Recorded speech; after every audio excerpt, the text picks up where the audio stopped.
face și cu Sfântul. În loc să plătească pe cineva o mafie, să-i facă rău la cineva, să-l taie sau să-l omoară, mai bine plătește o vrăjitoare cu bani ca să-i facă să nu mai aibă bani, să nu mai aibă avere, să pierde tot. Uite așa. All this black magic flying around must be good for business. Virginia is a client of Mihaela's, who believes she's under the influence of a curse. Hi, I'm Len. Nice to meet you. She's already had several sessions. What are you seeking Mihaela's help for today? Vise, de multe ori foarte urâte. Cum vezi în filme de groază, câteodată, o arătare așa în vis. Deci posedată de diavol. How do you become possessed by the devil? Prin puterea malefică a magiei negre se lucrează farmece sub formă de animali. Pisică neagră, la miez de noapte. Este foarte simplu să fie afectat de diavol. How do you cure somebody who's possessed by the devil? Trebuie să sacrific un suflet de pasăre pentru sufletul diavolului. You know, I've suffered from similar things like her, like really bad nightmares. Like I had sleep paralysis, stuff that you can't explain, like demon-looking creatures coming and like pulling you out of bed. So I can absolutely relate to how desperate you are to get any type of form of help. Du-te, oace, și te întoarce ca puișorul în ghioace. Să rămână curată, luminată, în știrea Maicii Domnului dată. Ieși făcătură din ea și du-te prin lemne, prin pietre, pe butucini butucite, de mii de ani părăsite. Du-te, făcătură, și năpustează-te și îndepărtează-te, cască pasăre din gură, ză? Înghite vraja, ză? Pornește-te, ză? Și spală-mă de rău, ză? Pasărea este moartă. A murit în locul tău.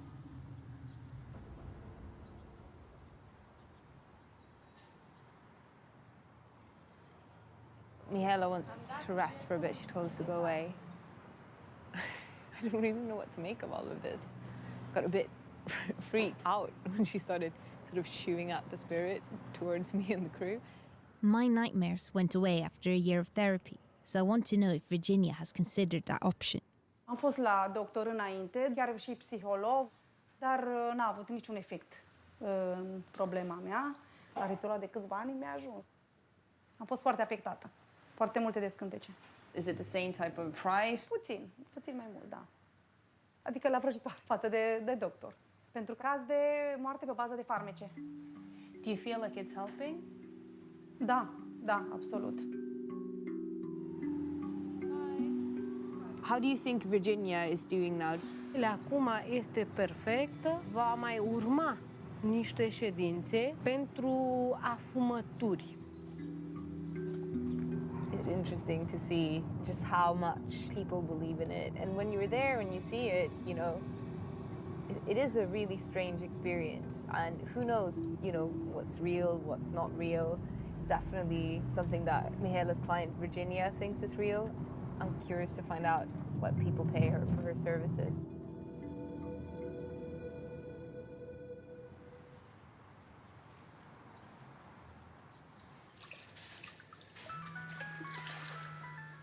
Alo? Ia spune-mi, soțul tău trebuie să vină de acasă, nu? Mihaela's getting a phone call from a client in Portugal. It's funny, her phone is busy all the time. La apusul soarelui pregătește o linguriță cu miere de albină și când vine el în weekend acasă, îi pui în cafea sau în suc. Și până mâine poți să trimiți banii. Și îi trimiți prin Western Union sau prin MoneyGram. Hai, la revedere! Let's pretend I was married and my husband was unfaithful. What would it cost me to get your help? Este neapărat să spun suma? Am înțeles.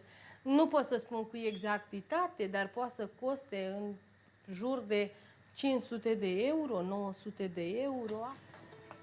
And people feel like to get back the love of their life, this is worth a good investment. Da, bineînțeles. How many clients do you have on average in a day or in a week? Nu pot să spun numărul, poate să fie într-o zi 3-4. Is it ever difficult to get paid by clients? Nu. Și chiar dacă nu are posibilitatea să-mi trimeată banii înainte, eu am încredere că poate să-mi trimeată după, pentru că așa cum am ajutat-o să-i fac un bine, eu am puterea să fac și rău. Și atunci nimeni nu riscă să spună că nu-mi trimite bani. When we stop at the market, it's obvious how popular Mihaela is. Da. Seems like no one wants to be on her bad side. Where are we going now? Acum o să mergem la bancă ca să obțin banii care mi-a trimis. Mihaela seems to make quite a lot of money. In fact, Romania's witch economy is worth at least €1,000,000 a year, and they're all doing it tax-free. Did it go okay? Da. Păi mi-a trimis prin MoneyGram. In 2011, the Romanian government tried to introduce a law forcing witches to pay tax, but it was never passed. To find out why, I'm meeting the politician behind it. How come the law was never passed? O parte dintre colegii mei care întâlniri cu anumite vrăjitoare și-au preferat să nu voteze această lege, crezând că li se poate întâmpla ceva. So politicians were afraid of being hexed. Da, sunt colegi de-ai mei care încă se sperie de acest lucru, în care aceste vrăjitoare transmiteau că, vezi, Doamne, ce o să ne facă dacă legea va trece. Why did you want to introduce this law? Pentru că am întâlnit foarte multe cazuri de oameni care au fost înșelați de aceste așa zise vrăjitoare sau ghicitoare și nu găseam o posibilitate să-i ajut.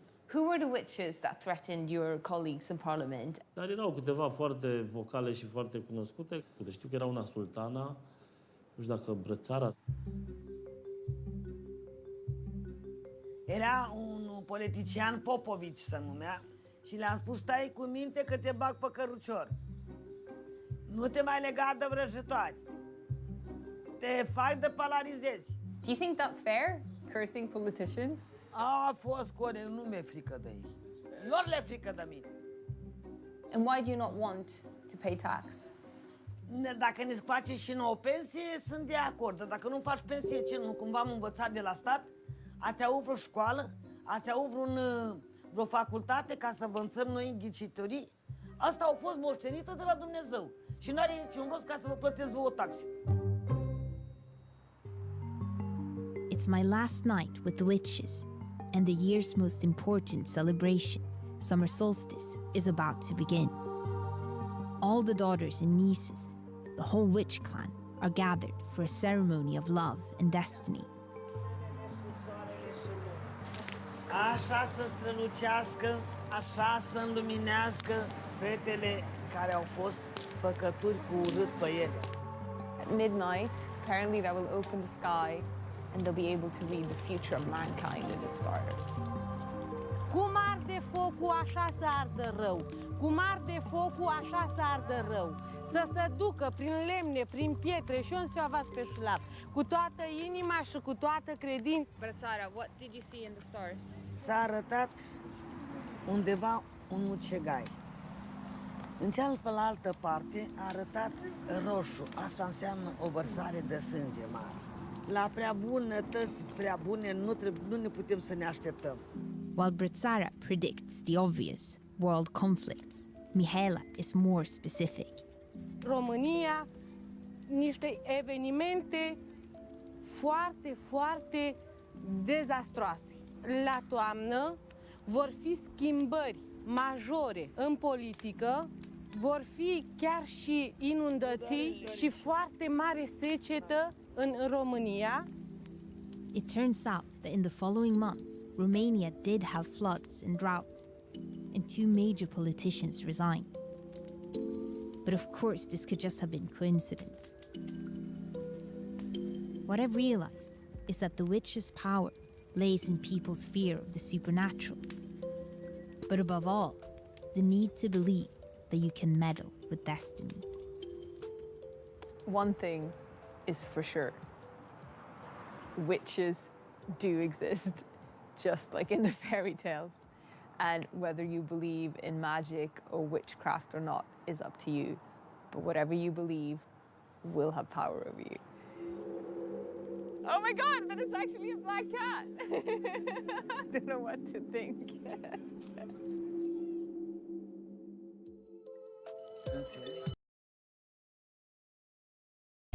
Take yourself back to June 2020. We were wrestling with the pandemic, of course, but more importantly, our entire nation was searching for its soul in the wake of George Floyd's death. And then there was this. Beyonce released a new single this past Friday on Juneteenth, and it's called Black Parade. The lyrics, let me tell you, wow. With references to Yoruban deities like Oshun and Yamaya, it was clear that Beyonce is pushing way more than Black Lives Matter ideology here. some people celebrated it, seeing it as overturning 400 years of repression of the Yoruban faith. This makes me feel black as hell! Slaves brought the Yoruban faith over from Africa, but in the New World, their beliefs were labeled satanic, demonic, and primitive, and driven underground. But Beyonce was outright like, oh, Sean, yeah, my, yeah. You heard me? Yeah, my, yeah. It was just nice hearing someone just being upfront with it and not trying to hide it. But not everybody was happy with the song, including many in the Black community, Black Christians in particular. Beyonce, I'm so disappointed in you, honey. Using your influence to associate authentic Blackness with magic is just wrong. Why do I need witchcraft or African spirituality to feel Black when Christianity is equally as Black? But this is not just about Beyonce. Beyonce is just one of millions finding strength and meaning in the Yoruban religion. By some counts, this is the 6th largest religion in the world, with as many as 100 million followers. Growing numbers of African American women in Maryland and across the nation are leaving traditional church worship. They are college-educated professional women who've chosen to believe that theirs is a truer example of worship.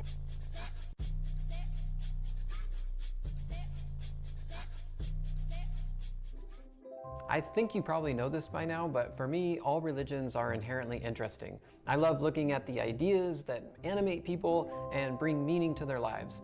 But the Yoruban religion is especially rich and full of wonders. I've only tapped the surface of the songs, the stories, chants, poems, and wisdom, and I am continually blown away by the richness of the tradition.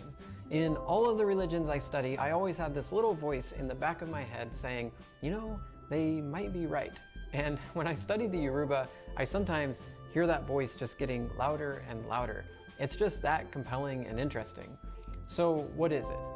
Well, we could start with the Orishas. Ori meaning consciousness, Sha meaning protector. Different traditions have a different total number. Some have only 7, others have 401, some have 601, and some have 3,200. Regardless of the tradition, each Orisha is associated with some element of nature and has multiple associations with colors, stones, trees, emotions, major life events, basically everything in nature. As Stephen Prothero says so beautifully, they provide a map to every mountain and valley of human Night, Mallow. And every moment Take care. every space is permeated with spiritual Thanks for power. stopping by. Oludumare is the high god, whose name literally means the source of all creation that does not become empty. Awesome, I love that. He is omnipotent, transcendent, all-knowing, both good and evil, and as the source of energy, no, not he really, more like they, beyond all gender, and he's really beyond all human form. So Oludumare might be better imagined as something like this. But he did not create our world. There are several creation stories. In one of these, Oludumare needed to call upon the creative powers of Oshun, the river goddess, Orisha of sex, love, and fertility. And with the power of water, the rivers, she brought life into the world. But like the water, the life was formless. So it was left to Obatala to mold humans out of the earth. Now this was great, but the humans complained. They said, there is nothing that is unequal among us. We are all the same language, same possessions. There is no variety in anything in our lives. Why are we all the same? So hearing this, Oludumare called on Eshu, the trickster, to make life more interesting. Eshu put on his special hat, red on one side, black on the other. that made him appear like a man dressed in red from one side and a man dressed in black on the other. Walking right in between people, the people on either side of him started arguing about who he was and what they were seeing. And this is the origin of all the multitude of differences we see today. One of the most interesting things about the Yoruban religion is that while many religions focus on the afterlife, it's really the pre-life that matters the most here. It's probably my favorite part of the Yoruban religion. So I really geeked out on this and I made this really elaborate PowerPoint I'm going to show you. It's actually not just a PowerPoint, it's a full-on animation that I made in PowerPoint, which is pretty crazy. But I just really wanted to help you dive in and understand the Yoruban view of life and death and the pre-life and the afterlife. So here's how it goes. Before you enter the world, your Ori, your divine spirit, comes before this trinity of Orishas. Along with Olodumare and Eshu is Arunmila, the god of wisdom and destiny. He is Eshu's opposite. He represents order, wisdom, and peace, while Eshu represents chaos, action, and power. Isn't this just the most awesome trinity? So when you come before the Trinity, Olodumare will breathe life into you. Then you choose your destiny, your personality, your purpose, and even the day you will die. If you've ever seen the movie Soul, it's kind of like that.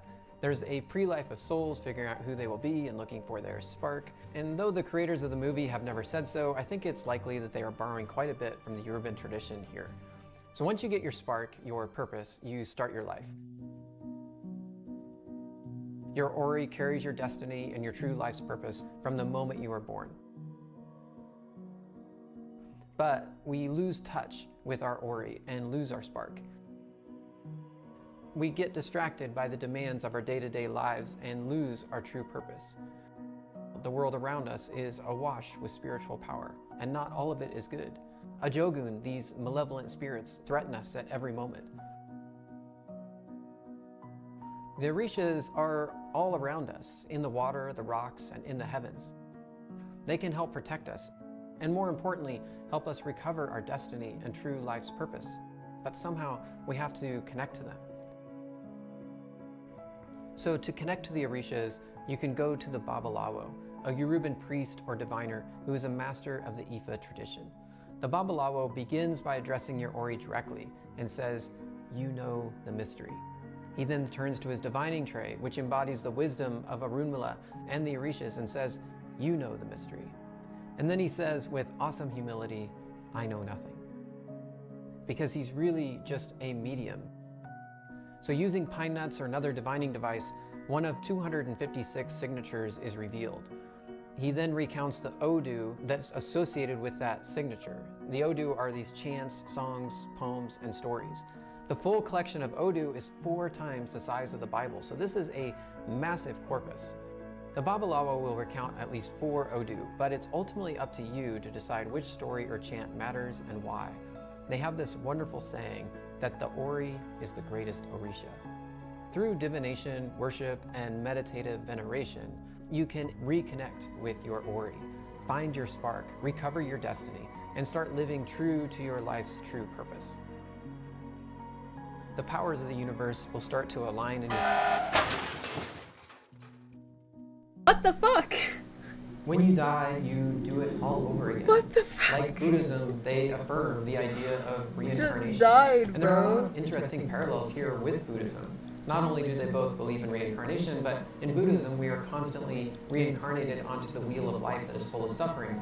Buddha points the way out through his 8-fold path of perfecting our souls through meditation and mindfulness to reach nirvana, a state of oneness with the creative energies of the world. In the same way, some Yoruban claim that we can eventually become one in spirit with Olodumare, the source of all creation. But also like Buddhism, most people don't have such lofty goals in their day-to-day life. Instead, they come to the Babalawo for practical matters. They want better health, more love, or just some more money. They are not aiming for the afterlife, they're just trying to live their best life here and now. And this rich world of meaning, where spirits and the power of Ashe are all around, is the very fabric of their lives. So let's look at some real imagery now. So here's a Babalawo using pine nuts for divination. He tries to scoop them from one hand to another, and the number of pine nuts remaining tells him what to write in the sand. When he is done, he'll have the signature for the Odu. Now these Odu are not just meaningful, they are beautiful as well. The ordinary Yoruba patronizes the Ifa priests not only because of their belief in the predictions and pronouncements of Ifa, but also because of the aesthetic enjoyment which they derive from listening to the chanting of a form of poetry which is exceedingly rich in style and language.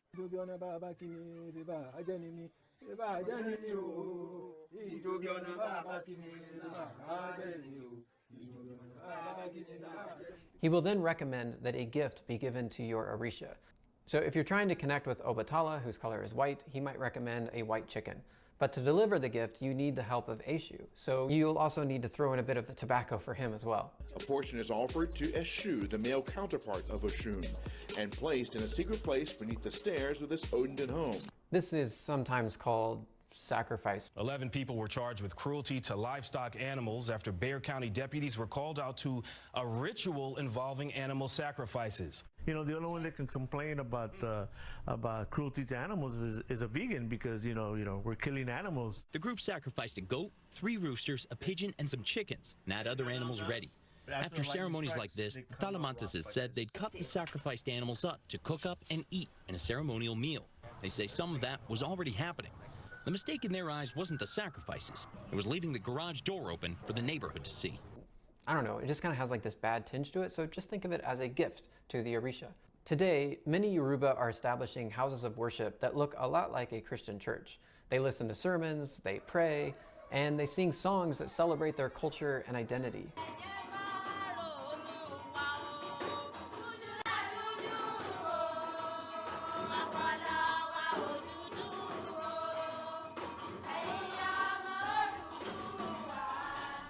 They also do dances that call forth the powers of the Orisha. The special Ifa dance steps with delightful variations are executed to the traditional Ifa music. The songs in the special Ifa tunes and melodies treat various subjects in praise of Ifa, gratitude for blessings, demand for favors, the joy of being a devotee, and assurance of continuity. This is a form of spirit possession, and combined with the animal sacrifices, many Christian leaders see these rituals and ideas as demonic and satanic. The fact that young people are moving towards traditional African spirituality and leaving the church, why are you concerned about this? Yeah. These people, they ought not to go back to what they have left or what their fathers have left. In the name of Jesus! Christianity brought a clear civilization, spiritually and physically. African spirituality is the same as Satanism or demonism. But the people they're leading, the people in their congregations, often still see these diviners and practice at least some aspects of Yoruban religion. Pastor ni mo discharge ní yàrá tó wà nsàlẹ̀ ọmọ pastor bó ṣe sá fún wa náà tí ọ̀nà bá ti dé báyìí wọ́n sábọ̀ lọ́dọ̀ wa. This is one of many spiritual battlegrounds in the world, and like all spiritual battlegrounds, it is of cosmic proportions. On the one hand, we have Christian leaders who are fearing for their souls and want to save them. On the other are millions of Africans who are fighting to hold on to their traditions. Ifa was sent by God Olodumare to use his wisdom to administer the world. The society was peaceful in those days when people followed Ifa's directives. Foreign religions, Islam and Christianity, however, came and waged war against Ifa. But we do not wage war against any religion. The cultural heritage being displayed here is very, very encouraging. It reminds me about our ancestors, the things that was left behind for us. But the Christianity wants to destroy it. From its origins in West Africa, this faith survived the Middle Passage, and it is being adopted and adapted by some Black Americans who find within it strength, power, and meaning.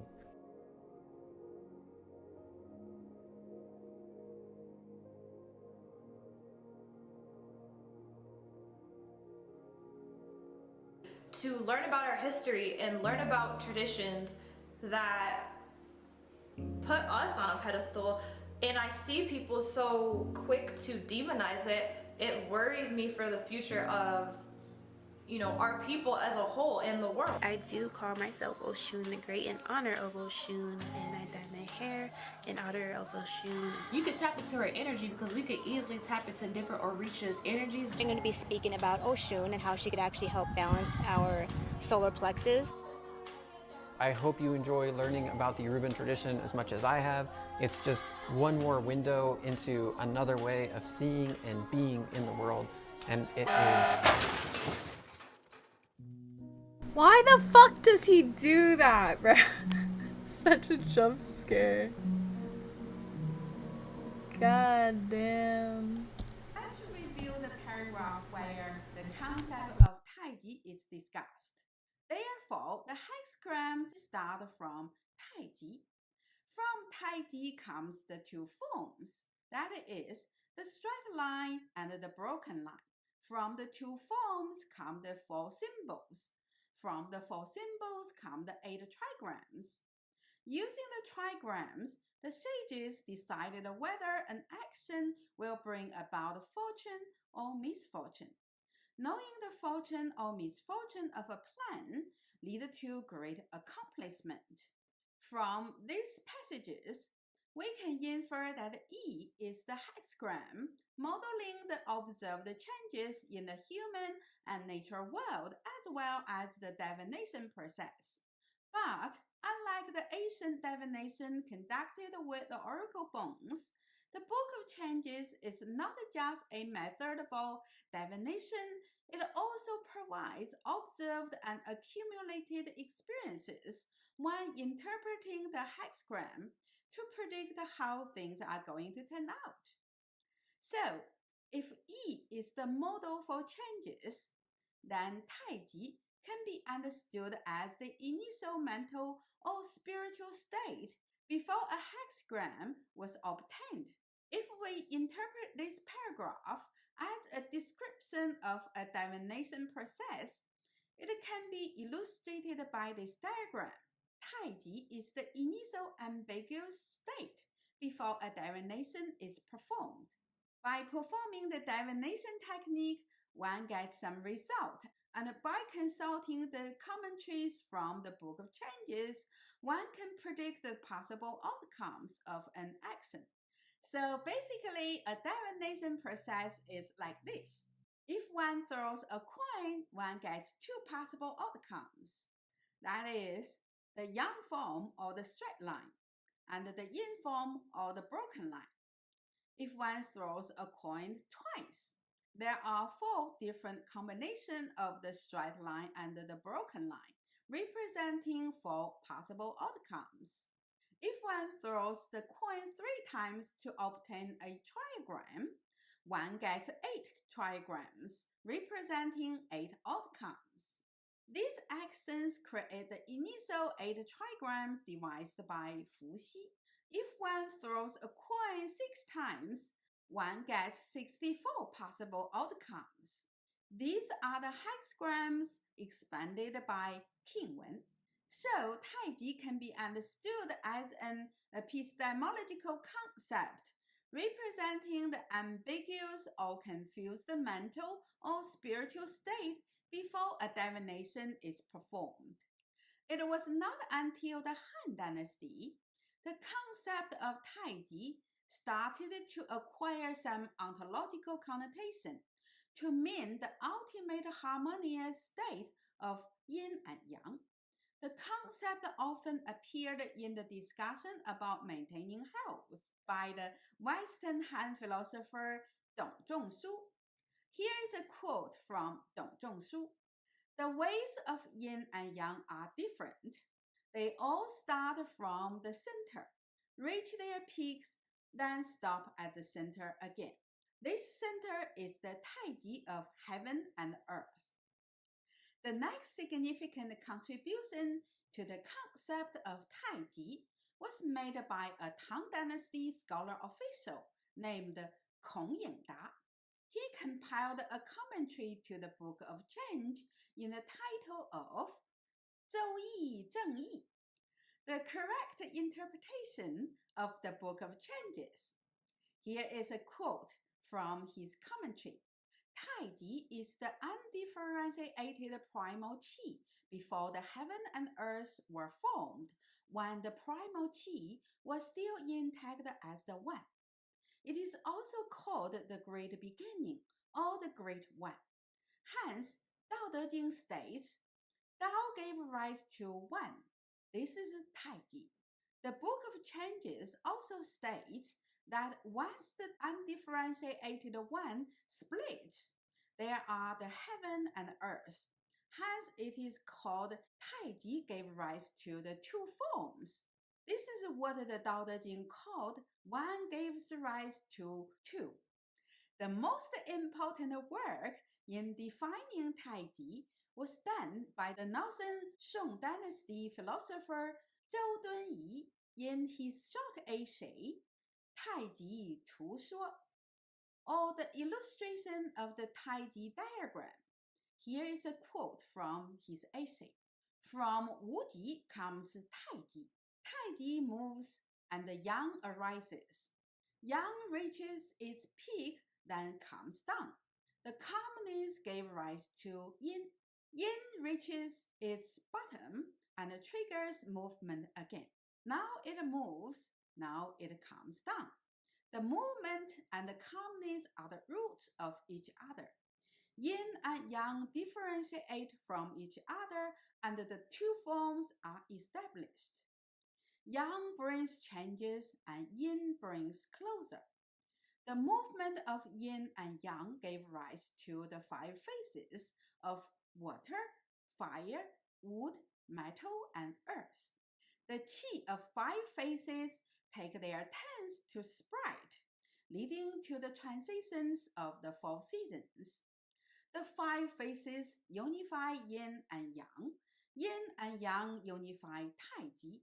Taiji is rooted in Wuji. As you can see in this paragraph, what is described here is the cosmic transformations and their dynamical patterns. This theory integrates all the key Taoist concepts such as Wuji, Yin-Yang, the 5 phases, etc. This theory was further developed by the New Confucian philosophers such as the Chen Hao and Chen Yi brothers and the great Song philosopher Zhu Xi into a full-fledged Confucianist metaphysics. The concept of Taiji had finally obtained an ontological connotation. That is, it is not only representing the mental state, but also representing the Tao itself. Here is a quote from Zhu Xi's 太极图说复解, or an additional interpretation on the illustration of the Taiji diagram. Taiji is the Tao of things beyond the physical shapes. Yin and yang are its vessels in physical shapes. Observing it in its manifestation, one sees its movement and calmness at different times, the expressions of yin and yang qualities at different phases, and Taiji is everywhere. Observing it in its subtleties, one dissolves his ego and obtains clarity, and the patterns of yin and yang movement unfold themselves completely. I'm Dr. Gao, a philosopher specialized in classical Chinese philosophies. I make videos about the classical Chinese poetry, philosophies, and medical literature. If you like the content of my videos, please click the like button and subscribe my channel. I also offer one-to-one online lessons on these subjects. So if you would like to read original Chinese text with me, please contact me. Here's my email address. Thanks for watching my video. I'll see you next time. How can I release my incessant obsession with my desire? In response, we affirm that not only creation, understand that it is not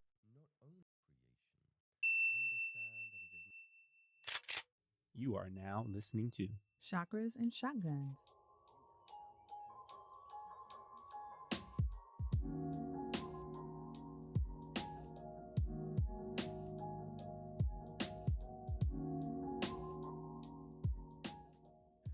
Welcome to Chakras and Shotguns, the podcast that guides you on a journey of spiritual development and personal preparedness. I'm Mick, a marketer, energy healer, and prepper.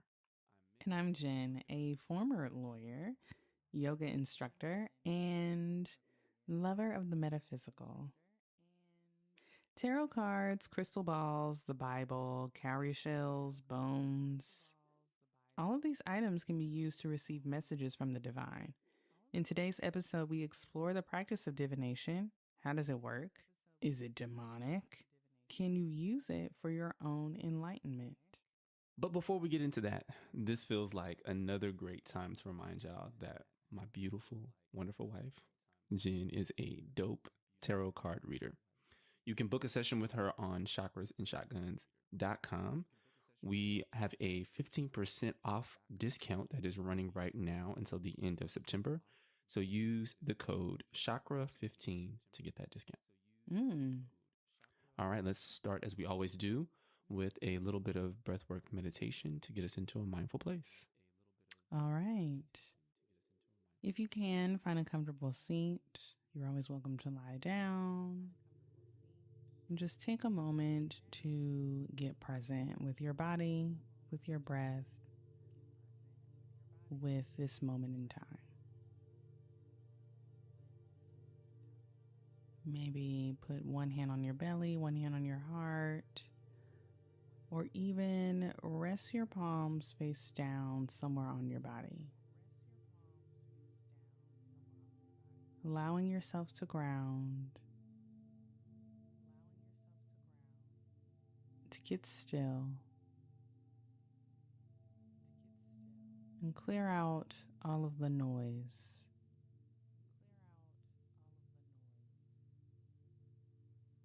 Let's take a deep inhale together in through your nose.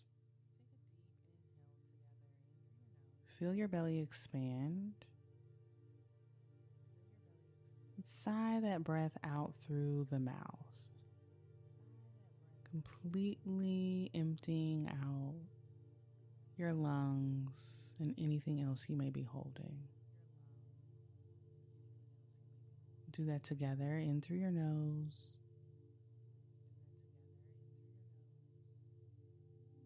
And sigh that breath back out through your mouth.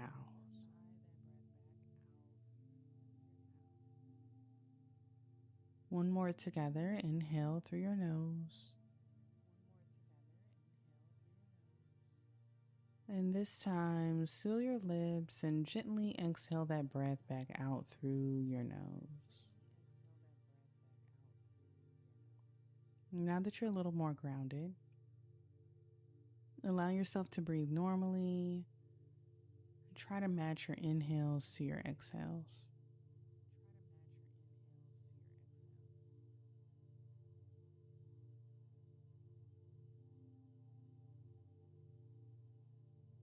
Breathing is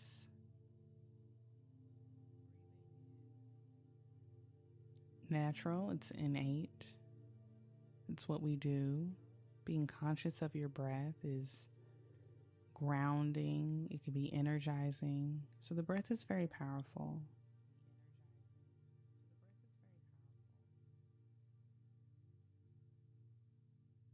Just continue to focus on your breath.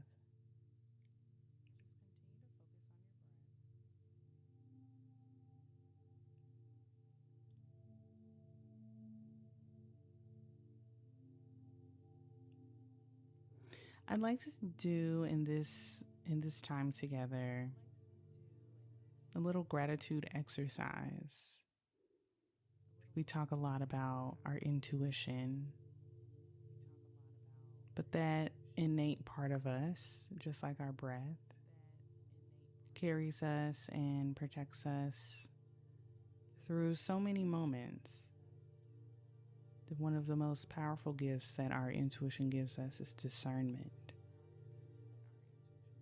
So allow yourself to be thankful for your ability to intuit through the noise, through the chatter, Gratitude for this body, for telling you when something feels off. Gratitude to this body when something feels amazing. That without even thinking, you have an internal system that responds to the stimuli around you.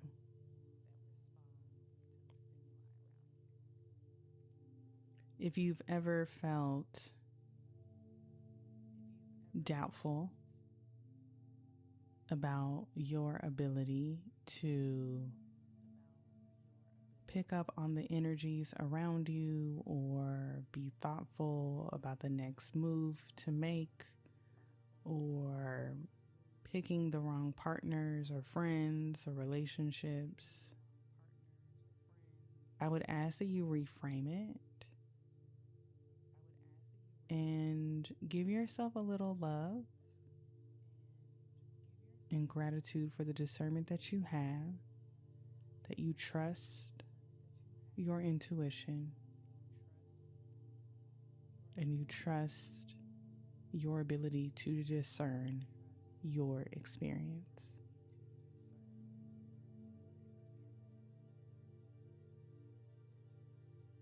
Let's take one more deep inhale together.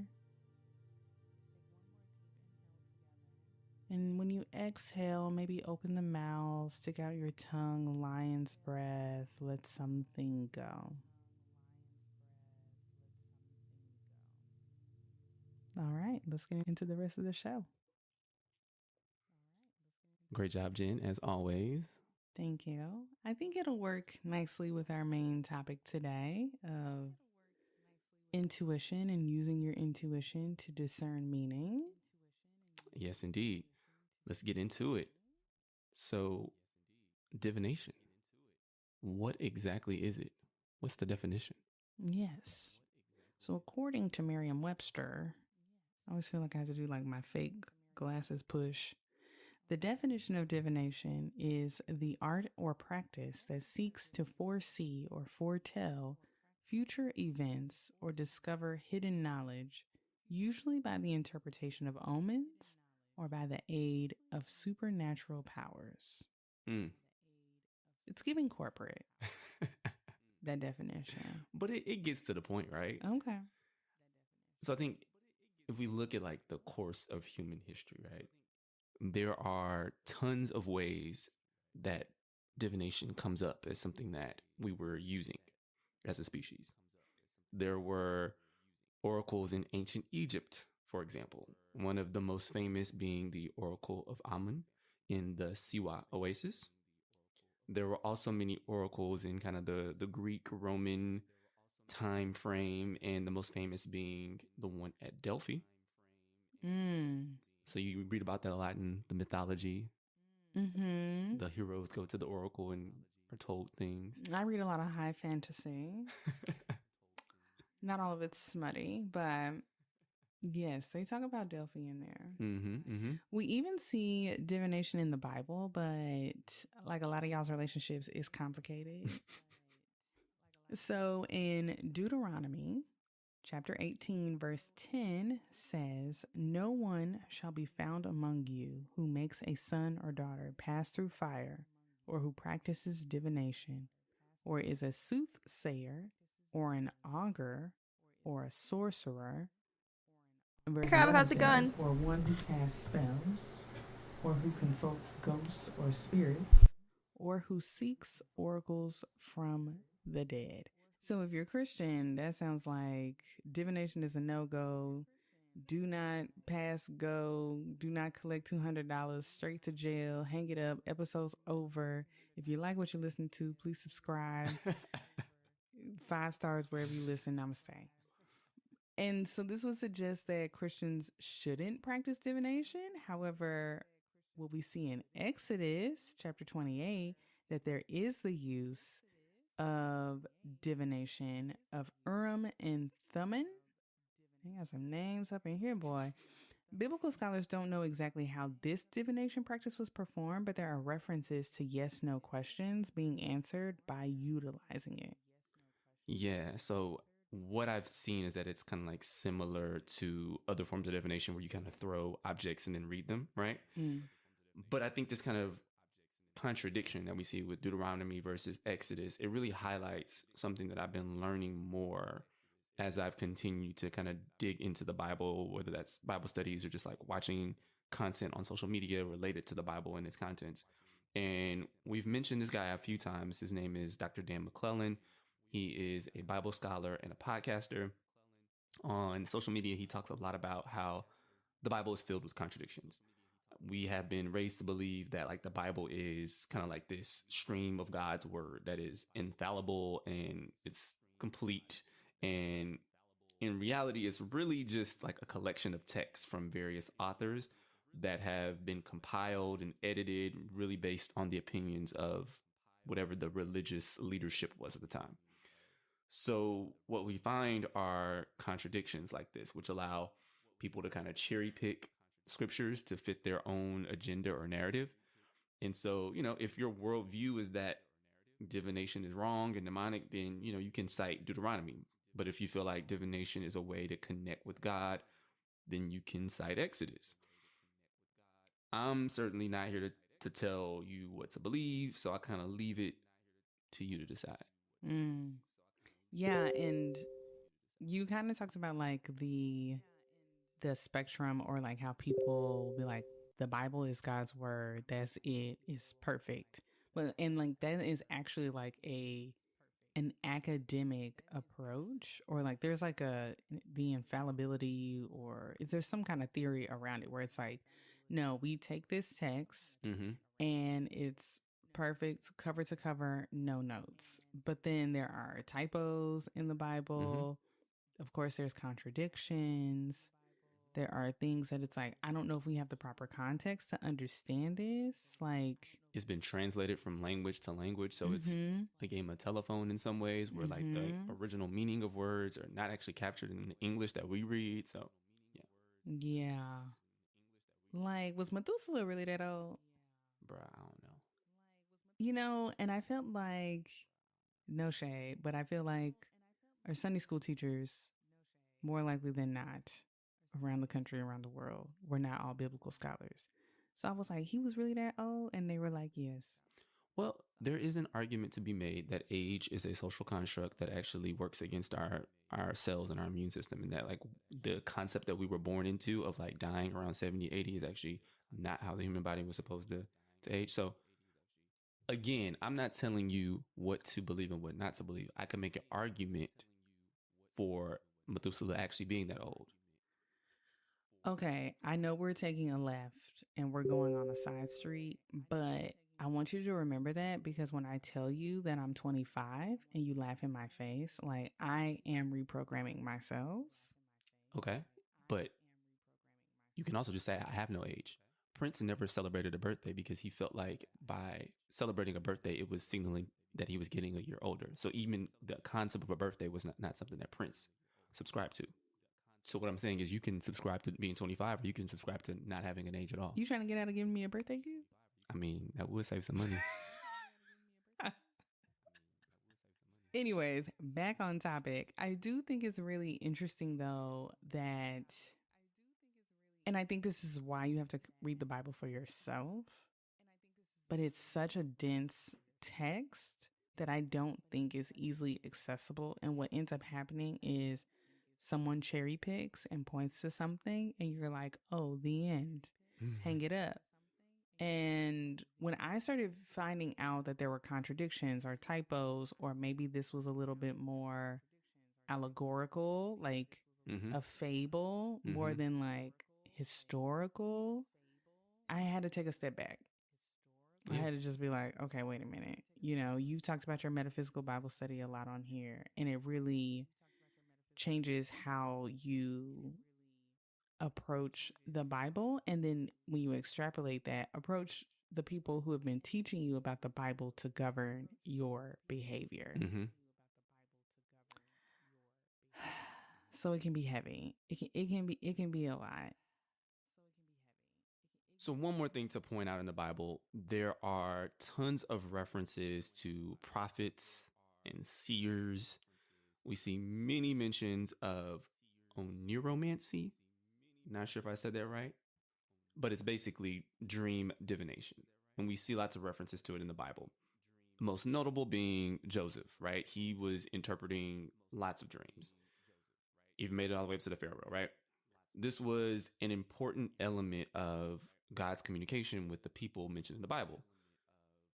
If you've been listening for a while, then you know that we believe this form of communication is very common in our time, right? People are having dreams that are prophetic and they're communicating with the divine in the dream world. They're even in their waking state sometimes receiving visions. And so that feels very real to me. And I feel like it's another form of divination, right? But that would have had you burned at the stake in Salem by the same Christians who had the same Bible talking about, you know what I mean? I feel that.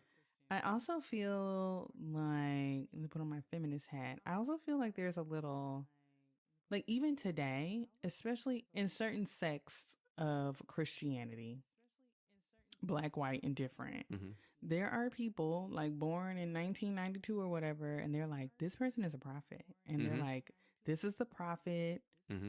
And it's like perfectly acceptable for this person to be a prophet.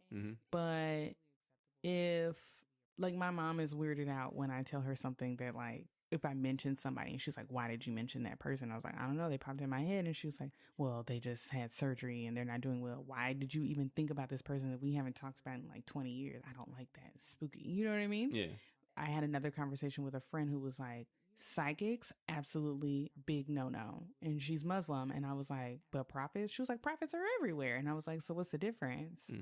I do feel like psychics, we see more women psychics than men. Like, I feel like male psychics are more of a rarity. And it's all branding. It's like, you know, a man can be like, I had a vision. And sometimes that man be lying. And they'll be like, I have a vision. They'll be like, oh, well, let's give you your own sect of Mormonism or Christianity. And we're going to give you your own church. And you can do your revivals. But I think if a woman popped up and was like, hey, like, you had this dream and this is my interpretation of it and it came true, I think it would weird people out a little bit. It feels witchy. Yeah. The too long didn't read is, I think a lot of this is branding. I think that there is a knee-jerk reaction from the Christian church of like any type of divination, and we'll get into more of like what that actually looks like, is not of God, but we'll talk about the prophet Elijah all day long. For sure. So, something to think about. All right, let's talk some divination methods. What are some of the common ones? First up, my fave, tarot cards. We did a whole episode breaking down tarot, so if you haven't heard that one, go back and check out episode 46. Some quick things about tarot. Its origins go back to Goodbye, 1789. Kellogg. Have a beautiful night. Thanks for hanging out. It's a little bit mysterious as to where it came from. Uses 78 cards and can be used to gain insight around a variety of topics. And the way that I personally read tarot is not necessarily like you're going to meet a man, but really about going within and like your own blocks. So I might pull cards and it's like, you're not embodying the person and the life that you're trying to manifest and create. So, you know, stop nickeling and diming yourself and be like, I'm making this business decision that is a prudent business decision and it's going to pay off in the long run, right? So like written 10 pages, that's guys. more the flavor of how I read tarot. Different people read it different ways. And for me, tarot is really a tool for me to use my intuition and like channel it through tarot, if that makes sense. So if you're interested, sign up for a reading with me if you want to know what the cards have to say for you. Yeah, I mean, I think the best way to approach divination is that way, right? Like you're using your intuition and using a kind of a tool just to kind of help bring it out, right? So I want to speak on a couple of different divination methods. I recently took a shamanism class that was out here in LA, and one of the classes was all about divination. And so we were able to experiment with some different forms. And so I'll walk through a couple. The first one is called shagai, or sheep bones, and it comes from Mongolia. And I actually heard it also originated, I think it was Greece at around the same time, so they don't know who had it first. But it's kind of interesting that it was like the same divination method was popping up in two different locations around the same time. So basically how it works is they take these ankle bones from the sheep. So they take 4 of them and they basically roll them like dice. And there's 4 sides to the ankle bone. And based on which side lands upward, there's a different interpretation. So like they name them camel, goat, horse, and I think sheep might be the 4th one. And so if you get like 2 camels, a goat, and a sheep, that means something, right? Like, so there's an interpretation, almost like a chart that you can kind of go through to determine what the answer is to your question. I had a little bit of an aside. This is kind of off topic, just a touch. But you were talking about how it popped up in 2 different locations. And something that you and I have talked about at length is how pre-social media in the prehistoric times, like the 90s, how phrases, songs, jokes, how they like spread across the country. It's like, is it all just through somebody's cousin visiting their grandma in the South and then like their cousins were from different places? Or were these downloads? Like, who was the first person to draw that weird looking S that we drew everywhere? I need an anthropological study on that S for You sure. know? What does that mean? Is it a sigil? What are we doing? Okay, continue. So the second one I want to bring up, pendulums. And this is one that I've tried and I'm not good at. I'm still trying to figure it out. But essentially, there's a bunch of different places you can get these pendulums from. Some of them are made out of crystals, some of them are metal, and you essentially hold the pendulum and you kind of first want to establish what the movements are for yes and no. So you would hold it and say, show me yes. And maybe your pendulum swings side to side, or it does a counterclockwise circle. And then you ask to see no. And so that could be a clockwise circle, or it vibrates in a weird way or something. And so after you've established what yes and no are, you can then proceed with asking questions that are, yes or no, and seeing what the pendulum responds with. I've had 0 luck with that. So if you're able to do it, bravo to you. Is it the flick of the wrist? I don't know, man. I'll ask for yes and no, and I can't even get those consistent. He's like, man, get out of here with that shit, man. Then we have cowrie shells. Now, this is a method that I feel most drawn to. The origins really go back to West Africa. I actually bought a book years ago that I didn't read until very recently that really dives into cowrie shell divination. And then a couple weeks ago, my friend and mentor who we've had on the show, Kira Buckley, she actually gifted me some cowrie divination shells. So I started to experiment with them. Still trying to work the kinks out. So, I'm not saying book a reading with me or anything, but slowly getting into it. There are a few different methods for casting the cowrie shells. You can use 4, even 16 shells. With the 4 shells, the questions are really simple, yes or no questions. I don't know much about reading 16 shells. It's like the, advanced level. I'm not there yet, but I believe you can get more complex answers using those. Yeah, when Mick came home from that shamanism class and was telling me about some of the things he learned, it made me think of this scene from Real Housewives of Atlanta. Stay with me. And I was like, Mick, did you remember this scene? He's like, I have no idea what you're talking about. So I immediately found it on YouTube. It was season 4, 12 years ago. It was a little grainy. I guess HD has gotten much better since then. But basically, the cast trip that year was they went to South Africa and they were in this village and they met this medicine man and he was like, I have bones, and he was going to throw them.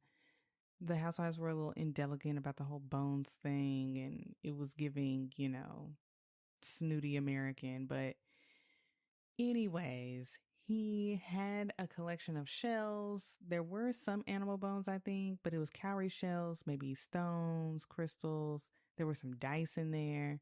And he threw these bones and he gathered every single one of them women together. Like the nicest part of the reading was that he told Candy, who was single at the time, that she was going to get married and that her husband was with her now, like physically with her. And she was like, "What?" Turns out Todd was a producer on the show and he was there on that trip, but she didn't know him. I think she kind of like was like, "Oh, that's Todd the producer," but they had never really spoken. And the next day happened to be his birthday, and they were all hanging out, and she met him, and that was it. That was the story. But it wasn't even like the way he told her. It wasn't like, "Oh, he's on this trip with you," and then she was like looking. I think she was just like, "Okay, like in spirit, that's cute," and the rest is history, right? And then he told Cynthia, "You're gonna get married," and they were like, "She is married." He was like, "Okay." And at the time, she was married to Peter, but then they got a divorce. So he saw the next marriage, presumably to Mike. And then they ended up getting a divorce, but he didn't get into all of that. But yes, yes, that was a reading for sure. Yeah, so when Jen showed it to me, I was actually like, dang, this dude is low-key reminding me of myself, because he had all these random items. He had the cowrie shells, but he also had some dice, like Jen said, and some rocks and some other types of shells and just all kind of random items. And I was like, is this what I look like with all this random stuff I got in this basket in my house? Is this the type of shaman I am? Yes, it is. But I've loved you through it all. I've loved you through it all. I appreciate that, babe. A couple other divination methods that we wanted to touch on: palmistry or palm reading. Maybe one day we'll sit down with a palm reader. I've never had my palm read. Me neither. I have had my lips read. They do that. Mm-hmm. Who did that? This was like one of my first years at the firm, and we had an event because they were like, when the summer interns are there, they're always trying to come up with events to like keep them entertained. And this was like a women's event, which I was kind of like, okay. And so there was a woman there, and she gave you a lipstick, these little sample lipsticks, and you put it on your lips, and then you kiss a piece of paper, and then she read your lip print. So what if you have fillers? It was magnified. I don't know. Okay, this lady was a hack. She was saying things that it was like, "You want a man with ambition." And it's like, well, girl, no shade. We're all female lawyers. Like, sure, that's not. You want a man that could communicate, that's smart. Okay. And then I guess she saw how big my lip print was. I mean, she could see me as a person. And she was like, "And you like a man with like a juicy booty." And I was like, "Excuse me?" Yeah. So. But you do be looking at my booty all the time. I do. But it's not juicy. I don't know. I don't have a good view of it. Why did you just out me? Was the lady right? You said she was a hack, but I'm like, maybe she wasn't. Okay. Anyways, but maybe one day we'll sit down with a palm reader.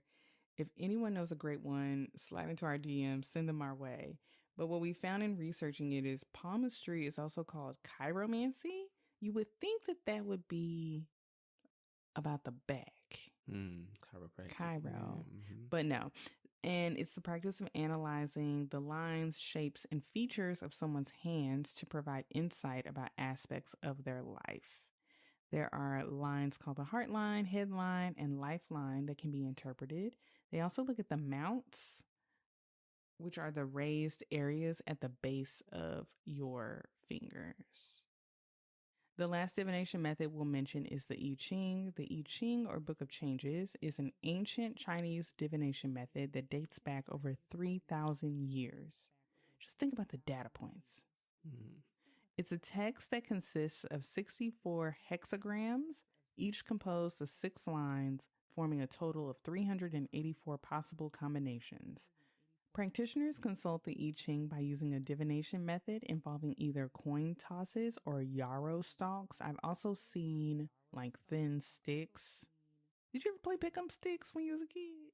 Where you throw them sticks out that can and you had to pick them up without touching the other ones? It was like basic Jenga kind of. No. I was an urban dweller. You know, you was out in the country doing sticks. I was in the suburbs. Thank you very much. Mind your business.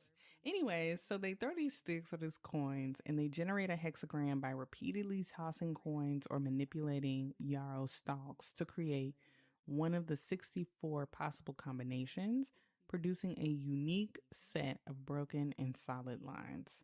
And then each hexagram in the I Ching carries a specific symbolic meaning and is accompanied by a set of interpretations.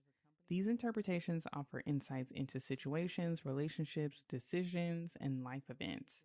Users of the I Ching seek guidance by meditating on the hexagram symbolism and applying its wisdom to their circumstances. So, very similar to how I read tarot, it's a little bit more deeper than like, don't buy that car tomorrow. It's just a little bit like, hey, you know, your priorities may be off. Maybe you should focus on this. Maybe, you know. Yeah. The I Ching is actually a part of human design. So human design. Hi, Kira. Thank you, love. I'm doing well. How are you? That includes astrology, quantum physics, I Ching, Trio Kabbalah. So it includes a lot of different divination tools to come up with this human design system that gives you your type and how you operate and how you move throughout the world. So that's like a little fun fact about the I Ching. I actually have the Book of Changes and it's not for the faint of heart. You gotta like really, I think I sat down to read it like a novel and that wasn't the right way to do it. It's really more like a manual. And yeah, it can be dense, but I think it's really, really cool and really interesting that this really ancient system is still used today. So basically like it works. Yeah. All right. So we've covered a few different divination methods, but this by all means is not the complete list of divination methods. We didn't go into like runes or even like looking in a crystal ball, which is actually a form of divination, right? There's so many different things that show up across cultures and across time. And I'm just like fascinated by it. I just think it really highlights that, you know, humans across continents, across space and time, they have this ability to kind of access universal consciousness, the divine, or God, however you think about that concept, to really help make sense of life and like what we're experiencing here on this planet, right? And even for the Christians, they're flipping the Bible and going to a verse. I mean, like, this is the verse that I needed today for my life, which is called bibliomancy. Exactly. So it's all over the place. Absolutely. Before we go, we just want to remind you to book that tarot card session or human design reading with moi.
something happen in our DNA that cannot be explained away with just coincidence.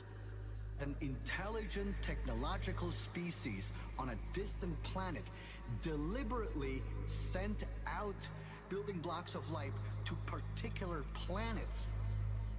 The one reason why we became humans as we are today is not due to an accident by some natural virus from outer space, but a deliberate artificial change of our DNA.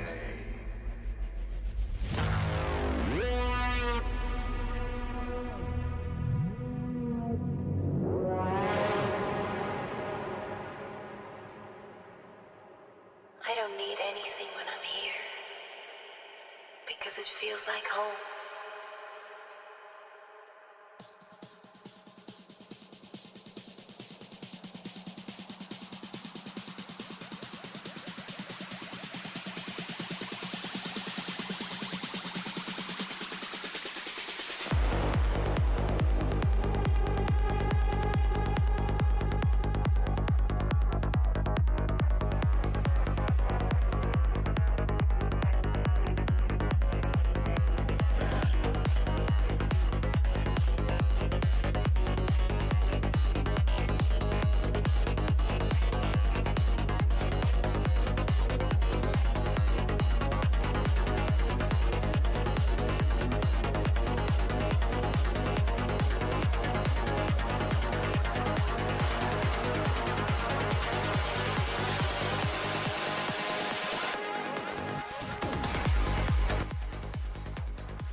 What's up, Cast420? How you doing?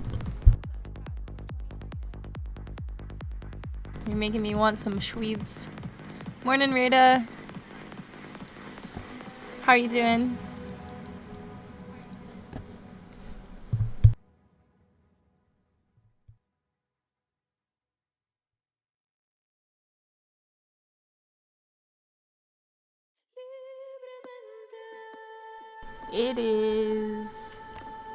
It is one.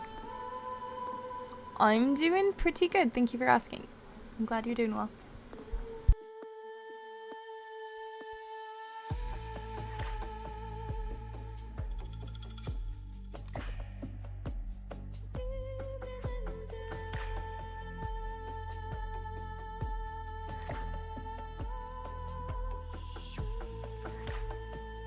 Thank you. I've been kind of letting it grow out a bit.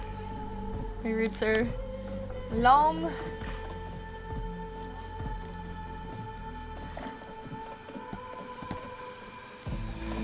I will be right back, actually, guys.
It's brown and purple, and then like the purple's fading, so it's kind of silvery blonde.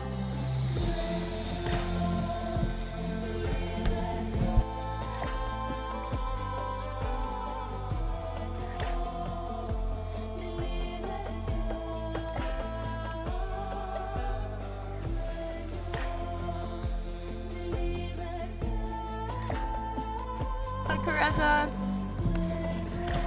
How's it going?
Sweet potato fries.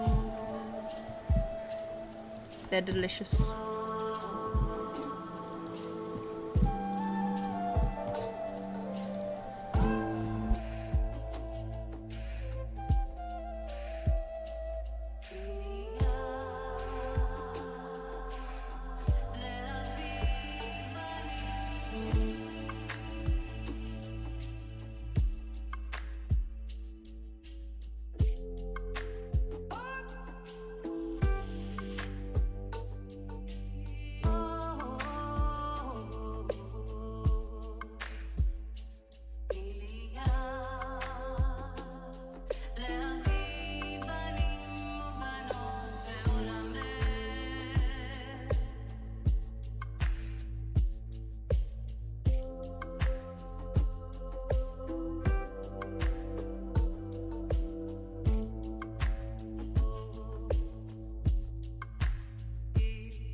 Yes, it is. I love sweet potato fries. What are you up to, Caressa?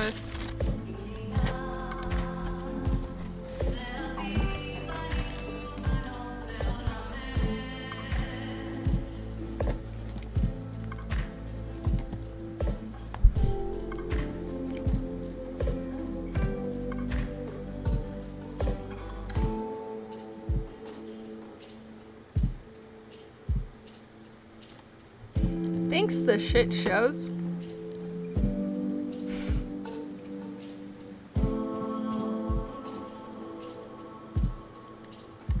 It's a free course on Harvard. On edX. I think their site is called.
Thank you.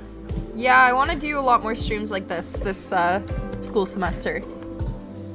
Doing more self-taught streams like this, learning with the crew.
With the previous video on necromancy piquing interest surrounding the different kinds of magic and how they appear in both classical and modern storytelling, it seems only fitting to devote a series to the exploration of magic and its many practices.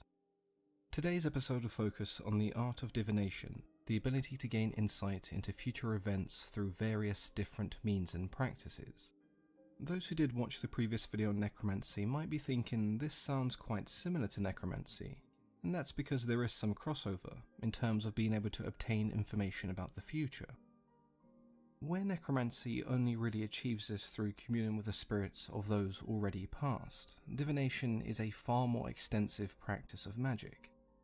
In this video we'll be examining the different aspects of divination, how it featured in past works of fiction, and how it still features today.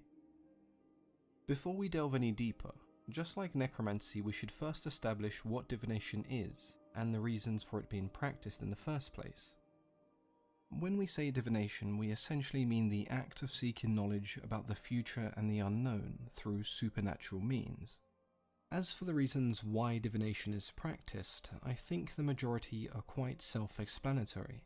Being able to obtain knowledge and information that is usually not available is quite a useful talent to possess. Some may just want the comforting feeling that comes with knowing what lies ahead, and some may actively seek to change their future. The most common type of divination comes from interpreting different omens and signs. Sometimes these can be quite good, and then again they can also be quite bad. I'm sure many of us remember the divination scene in Harry Potter and the Prisoner of Azkaban. In this particular scene, Professor Trelawney is teaching the students the art of tessomancy, which in the Harry Potter universe is essentially the art of reading tea leaves to predict the future. The leaves in Harry's cup form a spectral dog known as the Grim, a symbol of death and an all-round bad omen. Now in the books, Harry's cup has more than just one symbol. Along with the Grim we see a skull, meaning there is danger in one's path, a falcon, which represents a deadly foe, and a club, which predicts an attack. These symbols do foreshadow future events that take place in the story, but they are all fairly vague, and we as an audience are left to put the pieces together and essentially predict the future. Now, the term tessomancy may only really exist inside the realms of the Harry Potter wizarding world, but the practice of reading tea leaves and grounds of coffee has existed as a form of divination for centuries, and is often referred to as tasseomancy or tasseography. Tasseomancy only really began gaining popularity in the 17 and 1800s, and how far back it goes is quite hard to say. But if we consider the fact that tea itself was discovered thousands of years ago, then it's safe to say that it's a fairly old practice.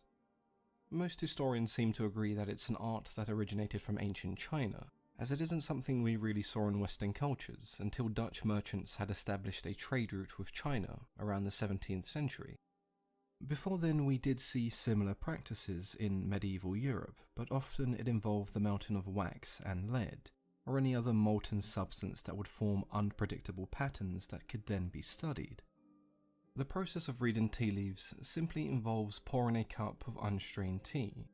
The cup would then be shaken well, and once the individual was done drinking the tea, any remaining liquid would be drained, and the pattern left behind would be examined. The diviner then interprets the patterns and links them to symbols that have meaning behind them. For example, if the leaves form something similar to a clover, that would mean good luck, happiness and prosperity is what awaits you in the future. Whereas a snake would be seen as a bad omen, and something like a mountain would imply a long journey ahead of you. There are tons of different symbols, and normally the fortune teller or the diviner would group them all together to create some kind of a prediction. Some of you, myself included, may have seen something similar, but instead using grounds of coffee, and this is something that is quite common in Greece, Serbia, Turkey, and various other countries in the Middle East. Similar to reading tea leaves, another very popular type of divination comes in the form of tarot. Now, not all decks of tarot cards were designed for the purpose of divination. In 15th century Europe, they were simply used as playing cards, and again it wasn't until the 18th century that tarot cards were really used as a form of divination, known as cartomancy, the art of reading cards to tell one's fortune. Cartomancy had existed since the 14th century, which was around the same time playing cards were first introduced into Europe. Much like tarot, each card in the deck had a specific value and meaning, but this entire process was streamlined when specific tarot decks were made for occult purposes, such as divination, and more specifically, fortune-telling. They presented a much more visual experience. Drawing a 7 of spades and being told what it meant is slightly different than seeing tarot cards such as the Hanged Man, the Lovers, or the Fool. It just has a more supernatural feel, and I guess that means people are more likely to believe what the cards represent. Growing up around this sort of stuff, I never really had a problem with any of it. I never believed it was real, and I still don't today, but I didn't see the problem with reading tea leaves or tarot cards or even having your palm read if it's done for entertainment or self-understanding and reflection. However, there will be certain people attracted to this type of divination that may be in a vulnerable position. They may have lost loved ones or gone through some kind of trauma, and rather than seeking the help they need, they turn to things such as tarot cards and palm reading for this false sense of comfort or clarity. And as with all things in life where these vulnerable people exist, there will always be those who attempt to take advantage of them. Now, this isn't me saying everyone who reads fortunes or practices divination is a con artist. I know people who do it for free and people who do it for fun. But it's worth being vigilant of yourself and the people around you when it comes to people telling you they can predict your future. For a small fee, of course. It's also worth mentioning that many tarot readers never make the claim they can predict your future. The cards are more of a guideline, and the reader is simply interpreting a possible outcome. There are countless forms of divination that each could honestly have entire videos devoted to them, so here's a quick list of the most popular that I haven't mentioned. Osteomancy, the reading of messages found in decaying bones. Scrying, the art of looking into reflective surfaces such as water or a crystal ball in the hopes of detecting messages. Numerology, the interpretation of numbers and dates as well as the value and significance of letters. And lastly, runecasting, which many of you may have guessed from the name involves throwing runes and interpreting the position they land in. This was used by both the Celtic and Norse people. Now I say lastly only because I lost count of how many subcategories of divination actually exist, but feel free to Google methods of divination and count for yourself. Divination as a whole has appeared all across the world, from medieval Europe to ancient China and Western Africa. It was also a fairly large part of Mesoamerica and its religion. There are numerous deities associated with the practice of magic and sorcery. Tezcatlipoca was regarded as the patron of sorcery and a central deity in Aztec religion. Divination was practiced in the everyday life of the Aztec people through scrying surfaces, and through the use of hallucinogenic plants such as morning glory and peyote, visions were created that they believed to reflect the future. Now on to Greek mythology, where we see divination quite often. We have gods and goddesses such as Asteria, Koios, Apollo, and many more that are associated with prophecy. When we think of divination or prophecy within Greek mythology, it's natural to think of the oracles as the primary conduits of the gods and their prophecies. But in reality, this is something we see mostly from seers, who, unlike the oracles, had no direct contact with the gods or divine gift. Instead, they interpreted certain signs and symbols, mostly through the use of hepatomancy or extipacy, the reading of an animal's entrails, which is also another very popular form of divination, and one that we still commonly see. I'm sure most of you have read a story or watched a TV show or a movie where a character has used the entrails of an animal to perform some kind of ritual or spell that allows them to predict the future. Despite the oracles appearing in some of the most well-known Greek stories, they were actually quite rare, unlike the seers, which were much easier to contact. This abundance of seers meant they became quite valuable to the Greek people. So if seers didn't have the impossible schedule of an oracle, and they could both predict the future, then why have oracles in the first place? It's true that both oracles and seers can predict the future, but seers are far more limited because they have no connection to the supernatural. If you ask a seer whether you will die tomorrow, it will most likely result in a simple yes or no answer. But an oracle can tell you that at midnight, a man on a flying horse is going to drop a boulder on your head. Because seers have no connection to the gods or divine gift, they have to rely on interpreting different signs, which means they can only really give a yes or no answer. But this, coupled with the fact that they were often depicted as extremely wise individuals, means they can make a pretty well-informed guess as to what your future may be. The oracle's divination came from visions and messages from the gods, meaning they could provide a more detailed image of the future. Now, this isn't to say that one is better than the other, they're just not used in the same way. Seers may not provide a definitive answer, but they are readily available to most people, whereas oracles, as gifted as they are, were more so reserved for heroes or figures of greater importance or stature. So where do we see divination in works of fiction? Well, going by what we've discussed so far, it's pretty much everywhere. Any story you've read or movie you've watched that features some kind of prophecy is an example of divination being used. That prophecy would have come from some kind of oracle or prophet-like figure, and they would obtain the information through various forms of divination. Now, the whole prophecy trope is something we see all the time, and you could argue it's overused and cliché, but what it does do is provide an outline of a story or a key event in that story without really giving away too many details and spoon-feeding the reader. A prophecy can be self-fulfilling, or it can always change. If we look at Greek myth as an example, we have Uranus prophesizing that Cronus will be overthrown by his children, which ultimately results in him swallowing his own children and leading to a rebellion against him, contributing to his own downfall. And then you have Metis, who makes the same prediction about Zeus. But despite this prophecy, Zeus doesn't really change the way he behaves, he's still pretty much an overall dick to everybody. When that day does eventually come, when Zeus's children and the other gods stage a coup, there are far less individuals involved, and the coup is ultimately a failure, making it so that this specific prophecy does not come true. Some more popular examples that are a little bit more modern include Anakin Skywalker, who is prophesied to destroy the Sith and bring balance to the Force. But of course he ends up joining them instead, only to eventually turn on them anyway. You have Neo from The Matrix, who is prophesied as the hero who would destroy the machines and save all of humanity. But we soon learn that this prophecy is fake, and he is merely meant to reboot the Matrix. Though in the end, Neo does kind of save everyone, but it's at the cost of his own life and not in the way we first expected, very similar to Anakin. In Harry Potter, we have the prophecy that states that Harry and Voldemort cannot coexist, one will have to kill the other. Voldemort assumes killing Harry will end this prophecy, but in the end all it does is make him vulnerable, and eventually leads to the prophecy being fulfilled, but as the opposite of what Voldemort expected. Just from these few examples, we can see a pattern in how prophecy is used.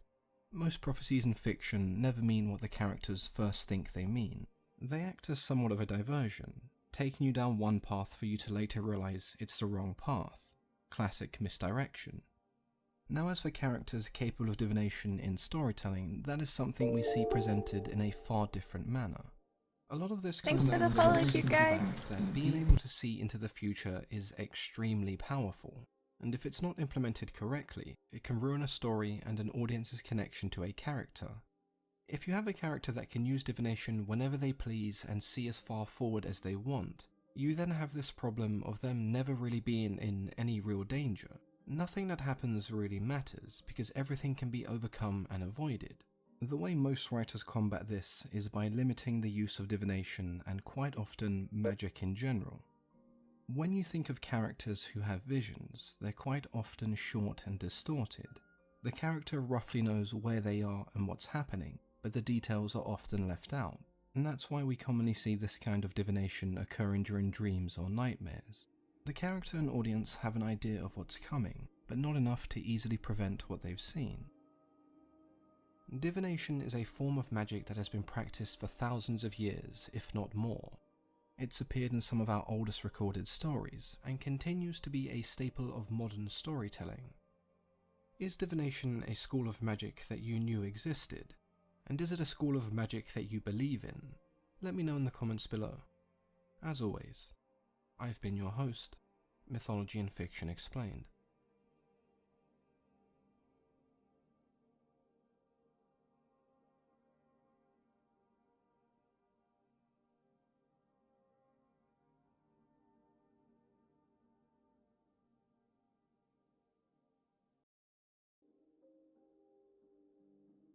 Magic is something that we commonly see through all types of fiction and works of fantasy. Most of the time it provides us with a major plot device. It allows us to submerge ourselves in a world that feels familiar, but yet unique and fantastical. In works of fantasy and fiction, it's common to see magic described as light and dark, good and evil. There are acceptable practices and then those that are taboo. The subject of this video is necromancy, a practice that many classify as black magic or dark witchcraft, a school of magic that should not be practiced. But that wasn't always the case, and so today we'll take a look at some of the origins of necromancy, how it evolved and what examples we have today. Before we go any further, we first need to define necromancy. The term itself refers to a practice of magic that centers around communicating with the dead. This can involve summoning their spirit or even raising their entire body. As their spirit would no longer be considered part of our world, it's believed they would have access to the past, present, and future. Raising them physically is something we see from those who perhaps wish to bring a loved one back from their dead, or in some cases they're even used as a weapon to do the bidding of their master. The word itself originated from the Latin necromantia, which was taken from the Greek necromathia or necromathia, which meant divination by the means of a dead body. This takes us to some of the earliest accounts of necromancy, which took place in Greece and Rome, along with Egypt and Babylonia. These practices are often compared to shamanism, and there was no stigma or notion of wrongdoing when it came to necromancy. This is something that came much later. There was a practice in ancient Greece called negia, or a nekia, which essentially was a rite or a ritual where the dead would be called upon to answer questions about the future. One of the earliest examples we have of this particular kind of necromancy comes from Homer's Odyssey, where we see the powerful sorceress Circe, who is capable of both raising and communing with the dead. Circe then teaches many of these spells to Odysseus, the hero of the story. She then advises him to travel to the underworld and to perform a nekia, in order to gather the information needed for him to safely return home. In Book 11 of Homer's Odyssey, Odysseus was instructed to raise the spirit of the blind prophet Tiresias, and this particular ritual is described in some detail. He must first light a fire in the dark of night, and then sacrifice animals whose blood would be given to the shades or spirits to drink. Whilst doing this, he would recite the incantations given to him by Circe. Odysseus encounters several spirits before seeing the prophet, the most noticeable of these being his mother, who he was shocked to see, because he believed that she was still alive. When Tiresias finally appears, he drinks the blood and begins to give Odysseus the information needed to make it home, first advising him not to eat the cattle of Apollo to avoid incurring his wrath. He also tells him that he will return home alone, with none of his crew. We can see from this particular example that necromancy wasn't seen as an evil form of magic, almost quite the opposite. This type of necromancy would be used by numerous Greek and Roman poets who would include these rituals in their stories. It became somewhat of a common trope for Greek and Roman heroes to perform a katabasis, a physical journey to the underworld that involved performing a task or a quest, in many cases communing with the dead. Those bringing the dead back to life were referred to as necromancers, and it seemed when it came to summoning one's body, they would mainly focus on those who had died recently, within a year or two. Rituals of necromancy did tend to vary. I enjoy your coffee. As we saw in Homer's Odyssey, they can be quite grotesque, involving animal sacrifice One of those and sometimes models. even mutilation Bless and ya. consumption of the dead. Okay. Other times involves Thanks. practices such as wearing the I clothing appreciate of the the blessings. deceased Trust and me, I do. consuming food such as blackened bread and unfermented grape juice, which was Very thought to grateful for symbolize all the of the decay and blessings. lifelessness of death. It was fairly common practice to see Butterfly. artifacts such as talismans and wands used alongside these incantations. Coffee sounds good So right when now. did necromancy become this dark Or art, tea. this school of magic that was considered unacceptable or taboo? Most sources point towards the time period of medieval Europe. When the church really began to crack down on magic and witchcraft, necromancy was one of those practices to be condemned as dangerous. The church labelled the act of necromancy as maleficium, an act of witchcraft with the intention of doing harm. Necromancy would be equated to raising demons who hid under the guise of spirits. The church believed that resurrection itself was an act that could only be performed with the assistance of God. And interestingly enough, there were a number of clergy who did perform certain degrees of necromancy. These practitioners were almost always highly trained and educated in astrology, demonology, and exorcism, combining the Christian, Jewish, and Arabic teachings that centered around necromancy. Practitioners of necromancy, or necromancers, outlined 3 things they believe could be achieved through the practice: knowledge, illusion, and the ability to manipulate the will of others. These 3 things can all be seen in a positive and a negative light. It just comes down to where you stand. On one side you have the church, who believe those outside would use necromancy as a means to harm others and benefit themselves. Those who were not associated with the church saw it as an attempt to control and limit this form of magic, so that it would only benefit the church. Now, whether or not you believe these rituals and this particular school of magic is real is completely up to you.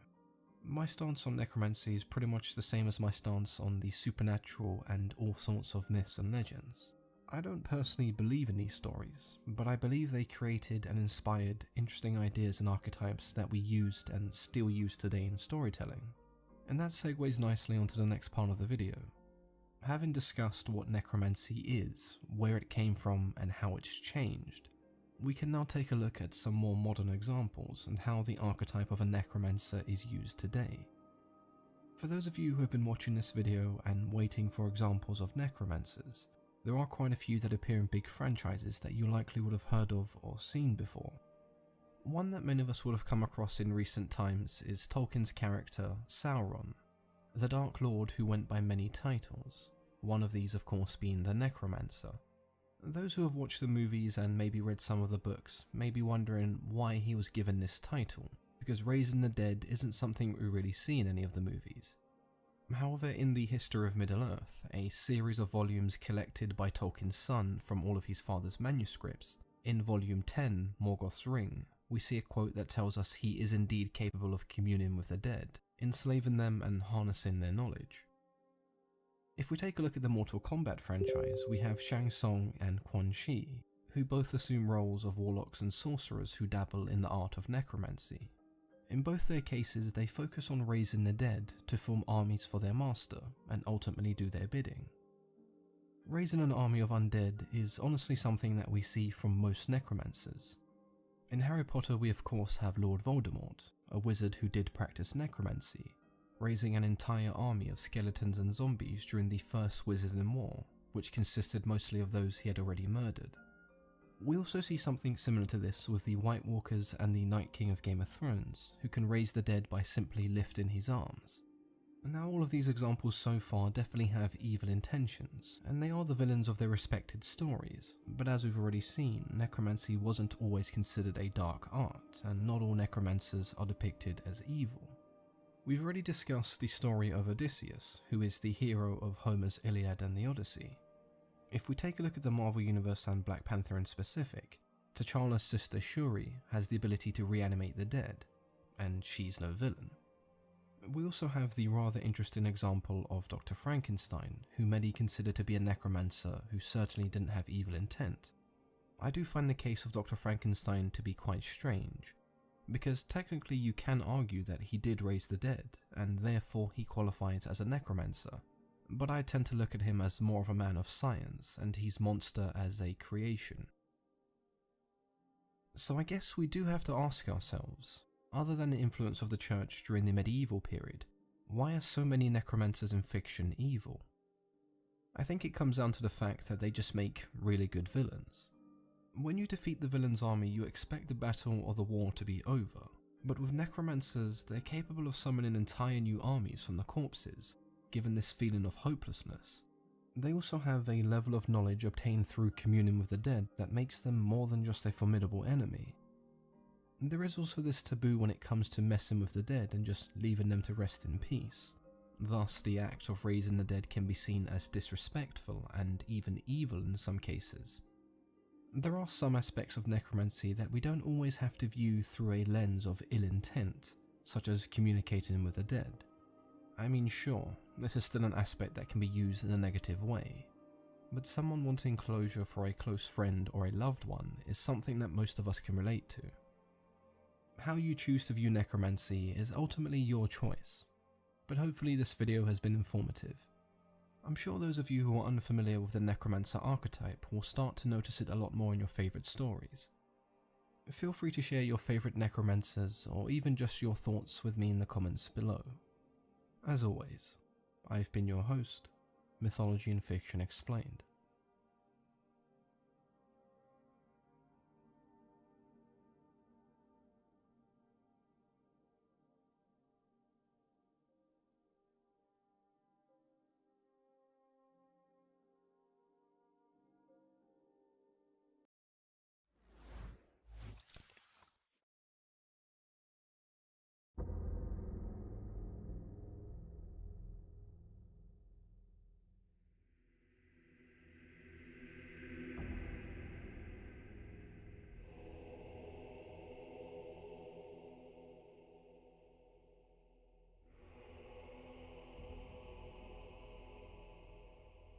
Hey squad, welcome back to my series imagining different forms of magic in Middle-earth.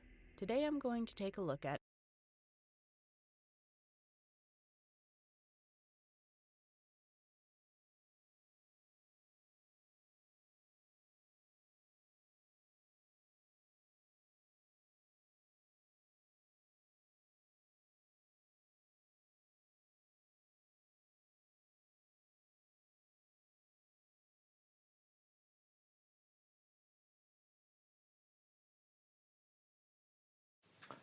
Hello friends, how are you?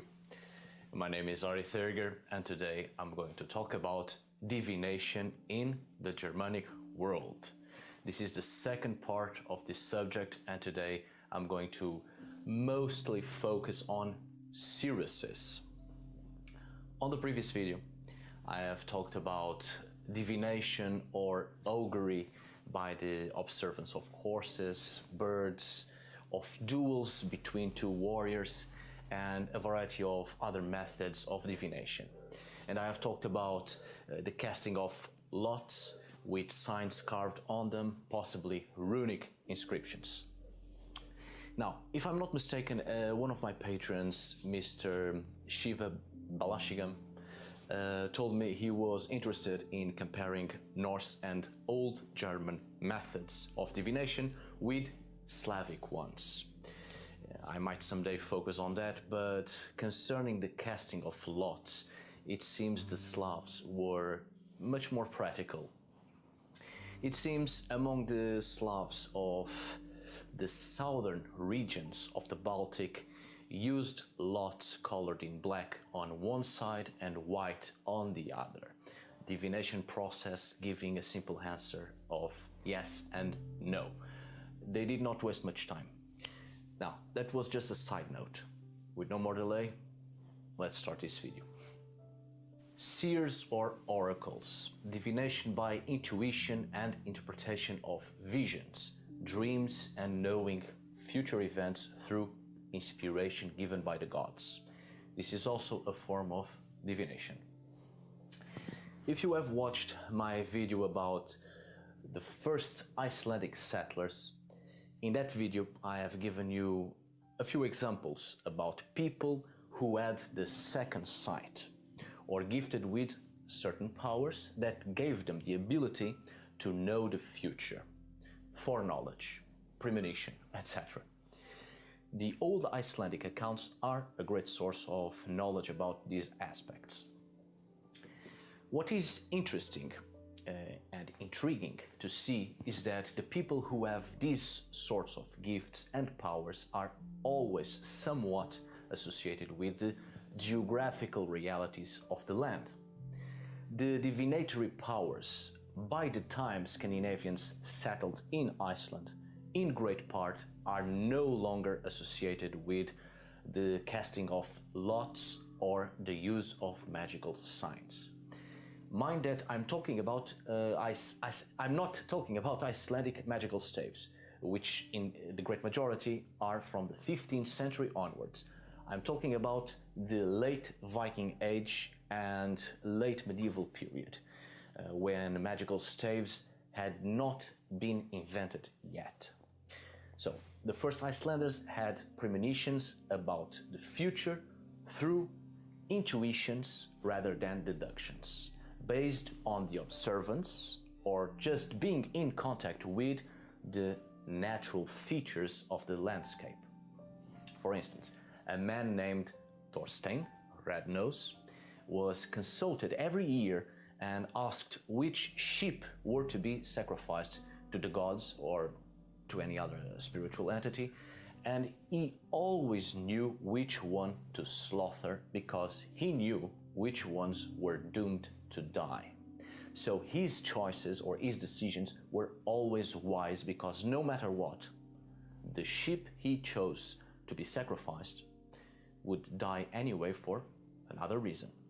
He also predicted his own death and the death of all his flocks. Thorstein did not worship the gods, but he worshipped the waterfall near his farmstead. He sacrificed food to the waterfall, and presumably his powers came from the waterfall.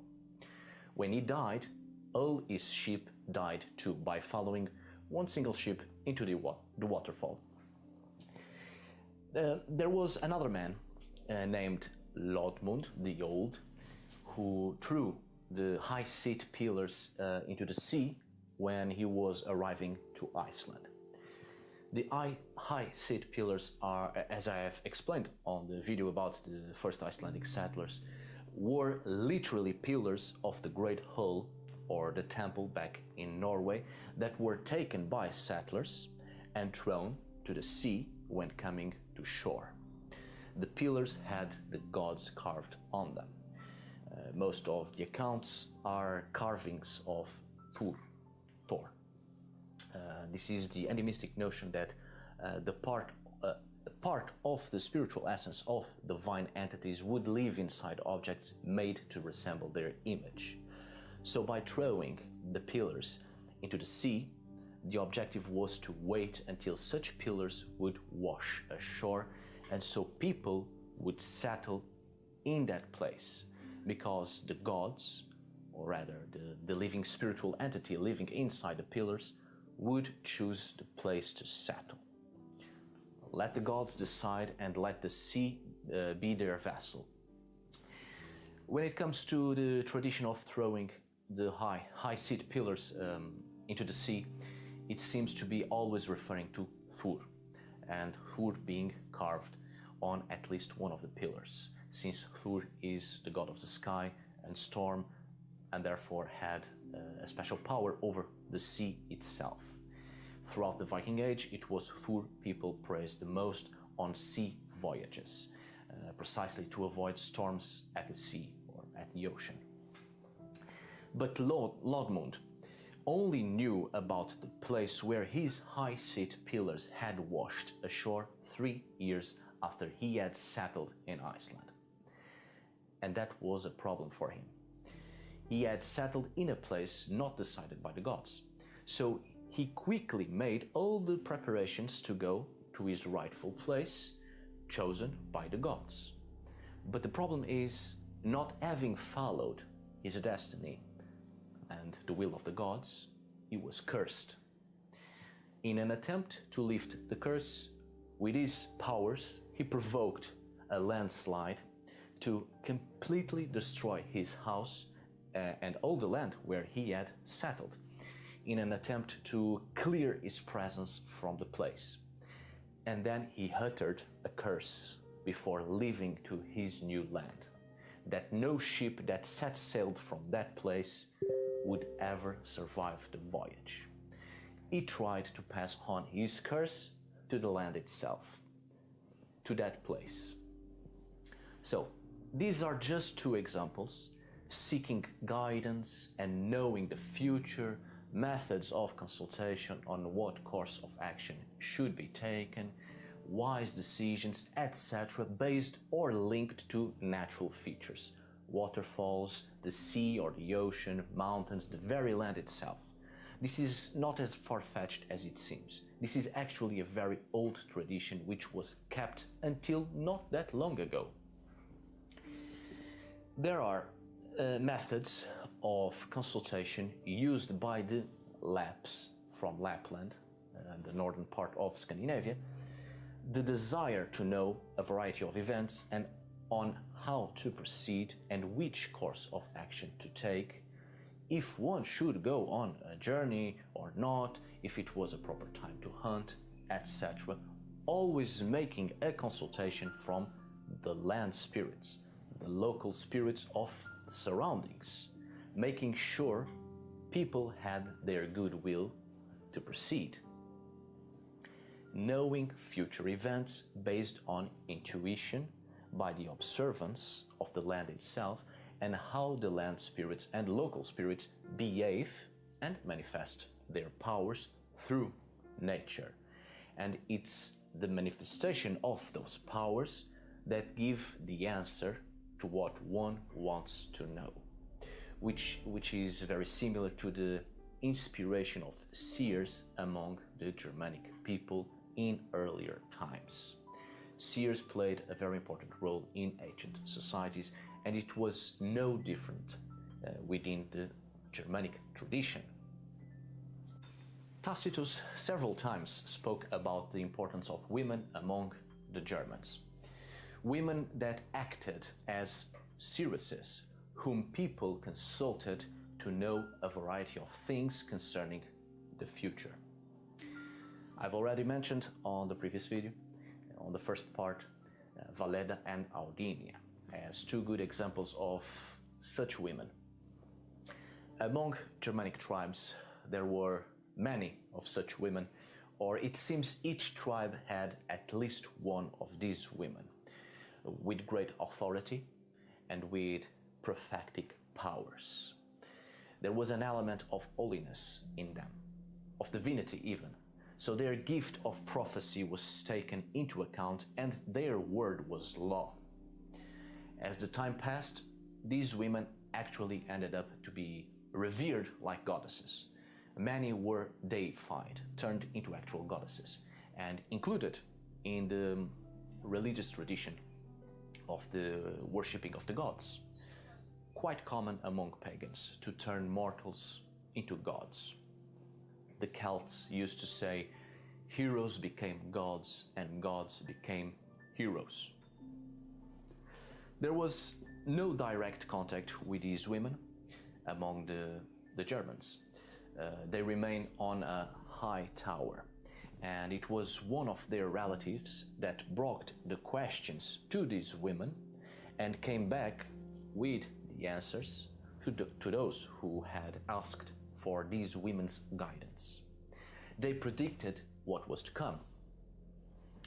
This tradition of consulting wise women, seeresses, prophetesses, was kept until late, and there are a variety of Old Norse sagas and poems about such women, which is what we are going to talk about next.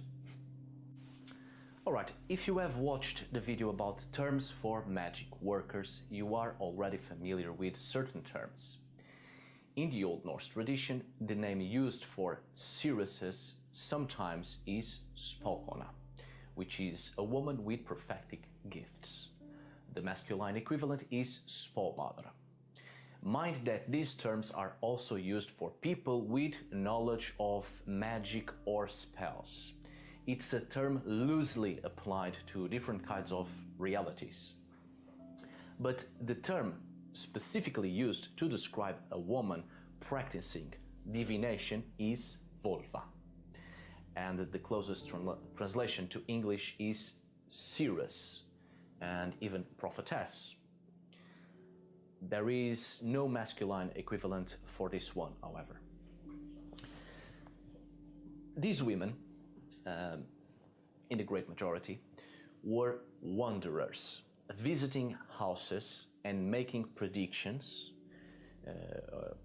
or people would seek them out looking for answers.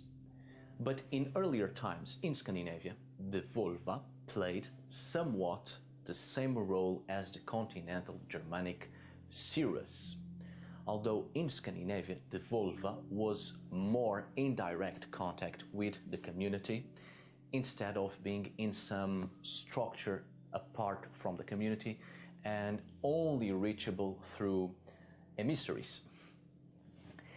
The volva would conduct a ceremony, and people of the community and the surroundings were invited to attend.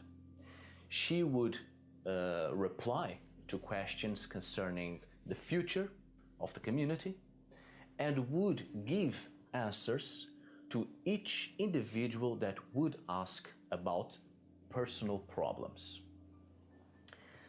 The divination rite of the volva was called seidr, which is why seidkona is a synonym of volva.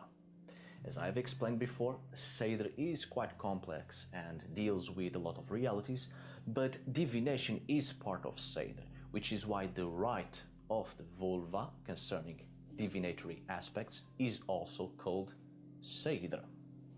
However, it seems the wandering volva and the volva related to seidr, the seidkona, seem to have been different works, as we shall see just now, judging by the elaborate ceremonies of the seidkona when comparing to the home visits of the wandering volva. As I've said, the volva didn't quite stand on the same physical reality of the Germanic Valleda, but certain aspects of the tradition were kept in Northern Europe. The volva sat upon a surface or a seat raised above the ground, which is called seidialdr, seidr platform. The volva, on her high seat, was surrounded by singers who chanted the incantations required. Incantations in the form of singing, So we are probably dealing in here with Galdr. As I've explained before, Galdr and Seidr only became two distinct arts, so to speak, with Christianization. Galdr wasn't Seidr, but it was part of Seidr, part of the performance in Seidr rituals, the singing incantations in Seidr rites. But we have accounts of the people who accompanied the Volva. Some accounts tells us of 15 youths and 15 maidens, a total of 30 singers. But apparently that depended on the Volva and the work needed to be performed. Eric's Saga Rauda is by far the best written source we have about the ceremony performed by the Volva. At least in this account, the Volva asks that a song called Vardlokor should be sung. It wasn't the Volva that sang it, but those singers who accompany the Volva. In this particular account, no one knew the song except a young girl who was a Christian, but had been taught about the song by her nurse during her childhood. I'm not going to explore in this video the song Vardlokor, but as the name implies, Vard being regarded as a spiritual entity, mostly referred to as a sort of guardian or warden, and an helping spiritual entity, and the term Lokur, which is to lock, which is the same verbal basis of the name Loke, the deity, to shut in or to bind. Vardlokor most likely was a song to attract and hold the helping spiritual entity or entities which helped the Volva to obtain knowledge, which seems exactly what happens in this particular saga by the explanations given. At the same time, the song seems to have the effect of waking up the Volva from her trance and to summon back her spirit, which wandered into whatever reality to obtain knowledge. And so the song would wake her up so she could return to her body. Which is interesting to see. That's exactly how in mythology and Old Norse poetry the god Odin, wakes up the dead seers when he wants knowledge from them through Galdr, through singing incantations. This performance has parallels with shamanic ceremonies of Northern Europe, to be more precise, of Northern Europe. Among the Lapps, a maiden would sing a song to attract back the shaman's spirit. After the song was sung, the shaman would return with answers. So, Vardlokor seems indeed to be a song to trap the spirit, maybe the helping spirits, but most likely it's to trap the spirit of the shaman or the Volva back into the body, since Vard is a spiritual entity also regarded as part of the soul in Norse spirituality. But more about Vardlokor someday on a future video. These performances have been recorded more recently among Eskimos, Lapps, Finno-Ugric and Turco-Tatar peoples, all traditional communities where shamanism plays the major religious and spiritual role of these communities. But before continuing, mind that the Volva is not to be confused with the shaman. The Volva seems to perform certain aspects within shamanism, but not fully shamanism. In shamanism, dancing and drumming are generally used by shamans to induce a state of ecstasy, and the great majority of ceremonies are for healing purposes. In Norse accounts of Seidr, there isn't any reference of drumming or dancing, nothing of it, just singing by others. and the vulva's purpose in her ceremonies was never concerning healing. So the picture we nowadays have of the vulva and Seder with drums and dancing and healing purposes is incorrect. The vulva was not a healer, and drums and dancing were not part of Seder rites. Seder was essentially a divination ceremony, and sometimes used for hostile purposes to affect someone's mind, so it wasn't just for good things. I've spoken about Thor previously concerning this god's connection to the sea or the ocean and the wheel of fate, and the tradition of throwing the high seat pillars as a form of divination. By the will of the gods, the course of action to be taken is known. But it wasn't just Thor. Freyr and Freyja, the Vanir deities, must also have been associated with divination. In the video about the first Icelandic settlers, I have talked about a man named Ingimundr, who consults 3 Finns from Lapland to find his lost talisman of Freyr. The 3 Finns retire to a hut for 3 days, and after their shamanic performances, in visions and divinatory dreams, they find Ingimundr's talisman of Freyr in Iceland. Ingimundr sets out to Iceland in search for his talisman and ends up settling there. This talisman of Freyr, the Old Norse term for it is Luthre, in this account replaces the high seat pillars. The object will lead its owner to the site in Iceland which the gods have chosen for him. And I must remind you, if you haven't watched that other video, that Ingimundr is from Norway, and he lost his talisman in his homeland in Norway.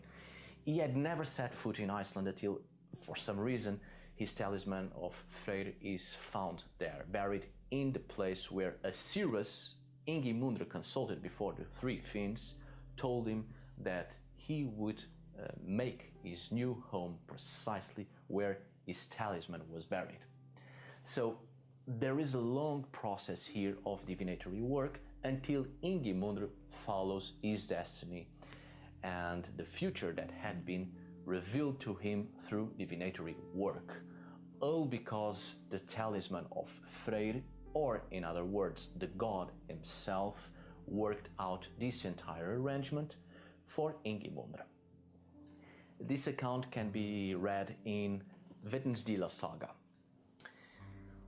On another written source, this time Vigaglum's Saga, a man offers an ox to Freyr with a prayer that his enemy may be driven off his land, and the ox bellows and falls down dead as a sign that the offering has been accepted by Freyr, and that Freyr will grant his request.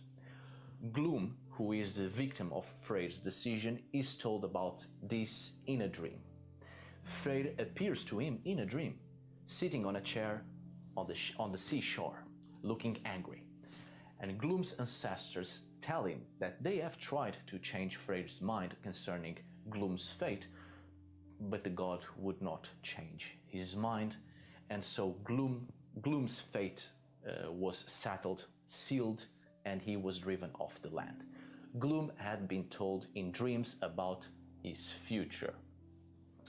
It's interesting to see Freyr in this. This is actually one of the very few sagas in which a god in person appears in a prophetic dream. So this might be a reference to an older tradition concerning Freyr and consulting the deity for divinatory purposes. Maybe the sacrifice of an ox as a form of augury, as we see in this account. Maybe this was once part of the cult of Freyr. And then, of course, we have Freyja. As I have mentioned on the video about necromancy in Norse mythology, in the poem Indoljöld, Freyja acts like a vulva, journeying to the underworld to seek information. She too, like Odin, is able to awake the sleeper, a dead prophetess, while Freya travels the road of the slain, the road that leads to the land of the dead. There are strong evidences that Seidr was connected to the Vanir and with Freya in particular. The Vanir cult was linked to the burial mound, as I have explained on the video about sheep burials. And it was also a cult linked to the ancestors in the underworld.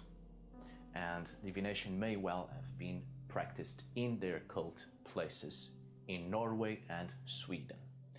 When Snorre Sturluson writes that it was Freya that taught Seidr to Odin and to the other gods, it may be in fact a reference to an old tradition of Seidr linked to the Vanir, and therefore divination might have indeed been linked to both Freyr and Freya.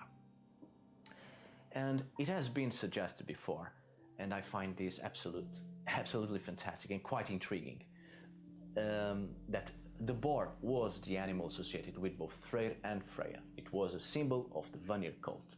But the Swedes, who greatly worshipped Freyr at Uppsala as the founder of their royal dynasty, during the 6th century had boar helmets, some of which at some point, but I slept in a bit, so I'll be streaming for a little bit longer. Such an elaborate type of helmet seems unlikely to have been used in combat, since it would have been easily taken off or take out of balance the person wearing it with a blow to the boar itself on the top. It is possible that these helmets were used in specific ceremonies during the cult of Freyr, possibly used by a figure of great power, like a king, which served as the head of the god himself, and through which the god would speak through the mouth of the wearer of the helmet.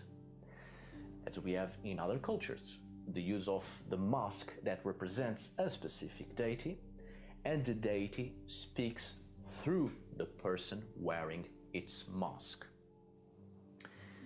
The deity possessing the wearer of the mask or helmet. Thank you so much. And through this greatly ritualized process, divinatory work was conducted. It's a possibility. Alright, my dear friends, I hope you have enjoyed this second part of divination in the Germanic world. Thank you so much for watching. See you on the next video. And as always, thanks to the Great Courses Plus for supporting this episode. Go to thegreatcoursesplus.com/religionforbreakfast to check out their huge library of lectures and courses taught by top-notch scholars in their fields. Kabbalah, sometimes anglicized as Kabbalah, is often defined as Jewish mysticism, but it's one of those concepts that's not only difficult to define, but constantly exoticized and stereotyped. For example, the pop star Madonna embedded Kabbalistic imagery into her 2002 music video for the James Bond film Die Another Day, which we'll examine later in this video. Generally speaking, though, mysticism refers to an experiential, spiritual endeavor to encounter or invoke the divine in this world. So this would include religious experiences of the divine, like ecstatic visions, rituals to try to access divine presence or to trigger transformative inner experiences.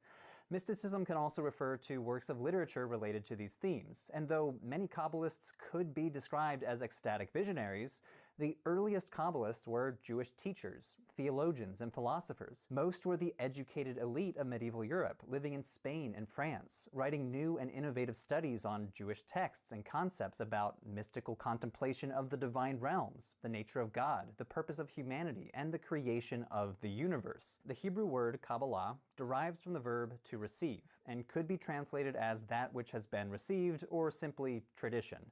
The scholar Joseph Dan writes that Kabbalah is thus a claim by Jewish spiritualists from the Middle Ages to this day that they received a tradition that was held secret for many centuries. Secret or hidden wisdom that they believed was originally passed down to Moses at Mount Sinai and transmitted through the centuries to medieval Kabbalists. Kabbalah should not be described as a distinct branch of Judaism, in the same way that we talk about conservative Judaism or Orthodox Judaism or Reconstructionist Judaism. Nor should it be defined as a unified or coherent system, but rather traditions encompassing several modes of reading, a library of texts, a series of concepts, and a range of practices within Judaism that is concerned with mystical contemplation. There's a lot to cover, so let's get into it. First, the origins of Kabbalah. Kabbalah emerged in southern Europe in the 12th century in several major centers of learning, including Provence in southern France, and areas on the Iberian Peninsula, including Girona and the region of Castile. But Jewish mysticism has a long history that stretches back hundreds of years before this. You can find mystical texts in the Hebrew Bible itself, such as the book of Ezekiel, or the vision of the prophet Isaiah, when he beholds the throne room of God, surrounded by divine beings called seraphim crying out, "Holy, holy, holy." Then we have the so-called Hekhalot literature and the Merkavah literature. Together, these include a few dozen Jewish mystical texts stretching from the Second Temple period all the way through the late Antique period. These texts focus on the creation of the universe and journeys into the heavens to reveal the structure of the divine realms. There's also late antique Jewish magical texts like the Sefer HaRazim, the Book of Secrets, which describes, among other things, how to conduct magical incantations using the names of angels. But despite this rich body of Jewish mystical texts, scholars do not consider them to be Kabbalistic texts. According to Gershom Shalem, the father of the modern academic study of Kabbalah, the first true work of Kabbalah is probably the Sefer HaBahir, which dates to the late 12th century. Scholars argue that the Bahir is the earliest Kabbalistic text because it introduces 3 new ideas into Jewish mysticism that almost all later Kabbalists adopted. Number 1, the idea that the divine world is composed of 10 divine powers known in later texts as Sfirot. Number 2, the idea that one of the divine powers is feminine, which formally introduces the idea of gender dualism into later Kabbalah. And number 3, the idea that the divine powers can be described with the allegory of a tree. You've probably seen schematic drawings of this tree around the internet if you've done even a cursory study into Kabbalah. The Bahir was not created in a vacuum, though. It reworks proto-Kabbalistic ideas found in earlier books, such as the Sefer Yetzirah, which was probably composed sometime in the late Antique period. We're really not sure, but by the 10th century, Jewish scholars were writing all sorts of commentaries on this book. The Sefer Yetzirah laid out the groundwork for Kabbalistic speculation about the 10 divine powers or emanations called Sfirot, as well as the mystical meaning of numbers and Hebrew letters, both topics we'll return to shortly. So the general takeaways for the origins of Kabbalah: Kabbalah emerged in the 12th and 13th centuries in southwestern Europe. Following the appearance of the Bahir, several circles of Kabbalistic teachers and mystics emerged, including around Isaac the Blind in Provence, Nachmanides in Girona, and Abraham Abulafia in the region of Castile, who is known for experiential ecstatic Kabbalah. Each and every one of these men deserve their own thoroughgoing examinations, but in general, all of them were participating in Brian, a how are you scholarly doing? endeavor, writing commentaries on the Torah, essays on rabbinic law, sharing prayer techniques and sermons. In other words, they were writing the same sort of genres that Jewish writers were making for centuries. It's not like there was an official division between Kabbalistic texts on one hand and non-Kabbalistic texts on the other hand. The scholar of Kabbalah, Dr. Joseph Dan, argues that these 3 components that I mentioned earlier are generally useful for identifying a work as being part of Kabbalah. But here I'll add the disclaimer that this is not a perfect rubric because Kabbalah is so diverse. There's almost always an exception. But let's turn to some of the most prominent ideas. First, one of the main ideas shared by almost all Kabbalists is the concept of Ein Sof, literally translated as no end or infinite. We can think of Ein Sof as an infinite impersonal God or supreme entity that we cannot describe with our own human faculties. In the words of the medieval French rabbi Isaac the Blind, Ein Sof is that which is not conceivable by thinking. To use an example from astrophysics, Ein Sof is kind of like dark matter. It's a placeholder for something that we just cannot perceive ourselves with our own senses. Ein Sof is important not just because it illustrates how mystics viewed God, but also how they viewed the universe. The great 16th century Kabbalist, Isaac Luria, developed a theory of cosmogony, I'm learning about mysticism and divination currently, so that's why I'm watching this video. Calling it Simsum, translated as contraction. His theory of Simsum goes something like this. First, in the beginning, there was only Ein Sof. Ein Sof then contracted, leaving a space in which our world developed. This means that our world only occupies a small portion of the universe. Between Ein Sof and our world, though, there are things called Sfirot, which I mentioned in the earlier discussion about the book Behir. Now, it's impossible to define Sfirot because Kabbalists throughout time have held many different ideas about them, but some think of them as layers of existence, 10 divine powers or emanations of Ein Sof that are ordered in a hierarchy that together represent the power of the Godhead. Like I said earlier, you've probably seen depictions of the 10 Sfirot, since they're often portrayed as a tree or corresponding to different parts of the human body. Some scholars would say that the concept of Sfirot is the clearest indication of a Kabbalistic worldview. If a text mentions the Sfirot, it's a pretty safe assumption that it relies on Kabbalistic tradition, though again, there are always exceptions. We can think of the Sfirot as divine intermediaries between us and the ultimate unknowable Godhead. The one at the top is the closest to Ein Sof, and the one at the bottom, called the Shekhinah, is the one that we humans most intimately interact with, the divine power closest to the material created world. Interestingly, the Sfirot are gendered. Kabbalists conceived of the Shekhinah as feminine and often described as God's bride. Each of the Sfirot is male or female, but most have both male and female parts, and each one can be male in relation to one and female in relation to the other. This gendering of the Godhead gives us a look into another important part of Kabbalah, sexuality. The best example of this comes in the most important book in all. You can't stand divination. The Zohar. Oh, so I'm doing divination in RuneScape to make money, but then at the same time I'm just like learning about divination in real life. It's considered by many the core text of Kabbalah, and although I call it a book, the Zohar really should be described as a body of literature. The Stanford University Press translation and commentary of the Zohar required 12 volumes to publish it. So yeah, it's not a book in the strictest sense of the word. The Zohar emerged in the 13th century from Castile, one of the major centers of Kabbalah. Most critical scholars today agree that it was composed by a rabbi named Moses de Leon. De Leon wrote it in a distinct dialect of Aramaic, mixed with Hebrew, and he framed the text as being written in the 2nd century by its main character, Shimon bar Yochai, a real historical sage living in the 2nd century. Many Orthodox Jews today maintain that it was written by Shimon bar Yochai himself. The Zohar is primarily a commentary on the Torah, but it reads somewhat like a mystical novel. In the book, Shimon bar Yochai travels with his disciples around the Galilee, meeting different characters, learning and sharing mystical teachings. The Zohar develops many of the major themes of Kabbalah, including the gendering of both the Sfirot and the mystic's ultimate mission. The connection between Sfirot becomes erotic. Some are givers, some are receptors, and the mystic's ultimate mission is to initiate an erotic marriage between God and the Shekhinah. Even the search for mystical knowledge becomes sexualized in the Zohar. In one romantic passage based on the intensely erotic Song of Songs, a man passes by the house of a female lover who is a metaphor for the Torah. The man waits time and time again for the woman to reveal herself to him fully. The text says, "Hence the Torah is revealed and concealed, and lovingly goes to its lover to arouse love with him." This passage is an analogy for how some Jewish mystics view Kabbalistic practice.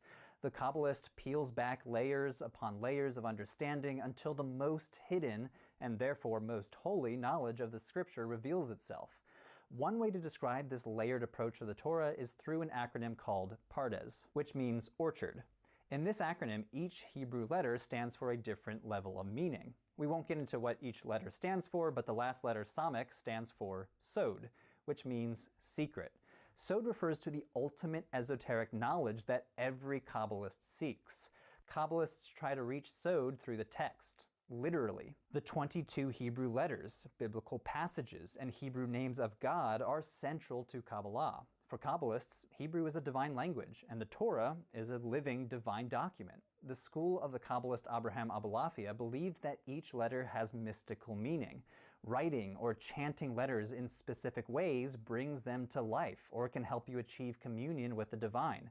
Abulafia wrote, "When you begin to recite the letter Aleph, since Aleph points to the secret of unity, do not lengthen its recitation except according to the measure of one breath. And chant the Aleph and every letter you recite with terror, awe, and fear, coupled with the gladness of the soul in its comprehension, which is great." From this quotation, you can see how meditation on the letters was experiential. It was a technique involving breathing and head movements, and meditating not just on the meaning of the letters, but the sound of the letters. Even with years of study or practice in chanting, I mean, compared to most of my stuff, it's like the most AFK-able moneymaker. Like, this is, it's like $350 each, I think. This is like 16 mil. We see a strange description of creatures and chariots that later Kabbalists viewed as Welcome back, Crab. Ezekiel actually attained Sod. But testimonials of visions like this are relatively uncommon in Kabbalah. In fact, many Kabbalistic circles prohibited describing visions for fear that revealing secret knowledge could be catastrophic to the wider world. Thus, many Kabbalistic circles in the Middle Ages were made up of small groups of elite rabbis and intellectuals that were already well known in the community. A crisis in the 15th century moved the center of gravity for Kabbalistic teachings eastward. Although the Iberian Peninsula was, for a long time, a major hub for Kabbalah, it came to an end when the Spanish and Portuguese Christian monarchies expelled or forcibly converted the Jewish communities in their territories. Did I just say what? Fled settled primarily in Eastern Europe and the Ottoman Empire. We're 16 million? No. This is RuneScape gold. RuneScape gold for this energy, bro. If I was worth 16 million, I wouldn't be so stressed. Are you kidding? Formed a group of disciples who went on to That's funny. revolutionize Kabbalistic teachings. He confronted head-on some of the biggest philosophical questions you could possibly imagine. Why does anything exist instead of nothing? Why does God exist? Why does I do not make minimum wage on Twitch. You're not making minimum wage on Twitch unless you're getting like a couple hundred subs a month. About how the universe was created by It also depends on how long you stream, but yeah, I have 12 total subs, which is amazing. I'm so grateful for them, but like, not millionaire status. I have to get a lot of more gifted subs. Luria's Kabbalah inspired several movements in the following centuries, especially Imagine quitting your day job for Twitch. I mean, if it paid well enough. All of Eastern European Judaism. Rabbi Israel ben Eliezer, or the Baal Shem Tov. In the early 18th century, I'd be happy if I was worth even a mil too, a man. movement that quickly spread across Eastern I Europe. am not. The Baal Shem Tov disagreed with the idea that mysticism should be reserved for the I make- intelligentsia, and instead taught that What is that, everyone 5 should figures a find year? communion with I make God. like 60K a year. Hasidism taught that communion with God, or knowledge of Not the like divine, crazy was numbers. possible even for the masses during ordinary I'm also in everyday debt, life, so. especially through prayer. Another core change that Hasidism makes to traditional Kabbalah is the notion of divine Set 6 transcendence, alarms. which teaches that God is wholly outside our universe. Hasidism, by contrast, professes that God has an immanent quality, meaning that God is present in our world and that we can climb toward communion through our everyday life, through everyday actions. Hasidism is still thriving today and exemplifies modern Jewish mysticism and practice. Now, I should be clear, Hasidism is not synonymous with Kabbalah. It does include mystical practices and beliefs, but it's much more than that. In fact, if you read the Holocaust testimonial, Night, by Elie Wiesel, you can clearly see a distinction. In the book, Elie describes how he grew up in a Romanian Hasidic community, but throughout the book he mentions that Kabbalah is a supplement to usual religious study of the Torah and the Talmud.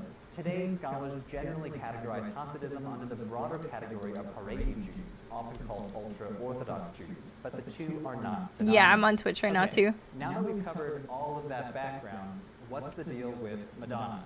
And here we turn to what I'm going to call pop Kabbalah, but it's worth mentioning that stricter adherents would not even call this Kabbalah in the first place. Throughout the 20th century, Kabbalah Yeah, I'm not, I don't have 75 followers on Kick yet, so I can't apply for, subscriptions. Thanks for the follow, Brian. like Madonna, Britney Spears, So I'm multi-streaming. Started by Philip Berg and his wife Karen Berg in 1984. Welcome back, Rita. Sought to popularize and spread What, Kabbalistic Corlo? teachings, even outside of Judaism. Madonna became one of their most What color is my hair? My hair is naturally brown. Then the ends are like purple. There's like some silver because it's fading. She is depicted wrapping her arm with villain and Hey O'Brien, thank you for your prime. Thank you so much, dude. I appreciate you. These letters are from one of the 72 names of God according to Jewish tradition, a tradition that became especially popular among medieval Kabbalists and are mentioned in the Bahir and used in Kabbalistic magical practice. Though her performance sparked controversy, in part because most within the Orthodox Jewish community viewed a non-Jewish woman wearing tefillin as sacrilegious, or at least viewed it unfavorably. Other movements of modern Jewish mysticism have also sprung up in the past century and a half. The Neo-Hasidic movement and other revival movements have sought to reimagine mystical doctrine for a modern era. Some have even likened mystical experiences to the effects of psychedelic drugs. The Jewish scholar and leader of Neo-Hasidism, Arthur Green, shared one of his psychedelic experiences in one of his books. As one who tried psychedelics after some years of studying the Kabbalistic and Hasidic masters, I found that the drug-induced experiences confirmed a great deal of what I found in their writings, though he warns that such a path should never replace traditional mystical practices from throughout Kabbalah's history. Overall, one thing that Kabbalah teaches is a different way to use the mind. Kabbalah breaks its students out of a strictly logical way of thinking and pushes them to uncover new modes of contemplation. It's a powerful tradition that has survived for many centuries in esoteric circles, but shows no indication of slowing down here in the 21st century. For those of you who would like to learn more, I'm including a bibliography in the description below, and you could also check out today's sponsor, the Great Courses Plus. The Great Courses Plus is a subscription video learning service with lectures and courses taught by actual experts. And when it comes to content about religion in general and Judaism in particular, the Great Courses Plus has a very impressive lineup, including a 24-episode-long series on Jewish intellectual history. This one is taught by the Ivy League historian, Dr. David Rutterman. The Great Courses Plus also has a general overview of Judaism with the scholar Isaiah Gafni, as well as an Archaeology of the Holy Land series taught by the archaeologist Jody Magnus. I've met her personally. Her books were assigned in my graduate level courses during my PhD.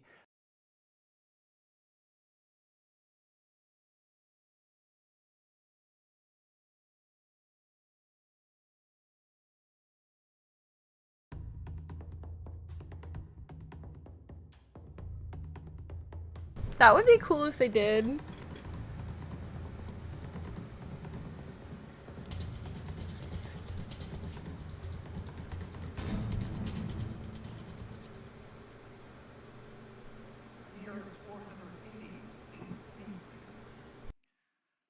The Persians have mounted an army of 300,000 men, the largest in history up till that time. It's a size army that the Romans would later use to dominate the entire Mediterranean. The leader of the Persians, Xerxes, a man of such stature during his time. Yeah, I'm on YouTube and Kick and Translate.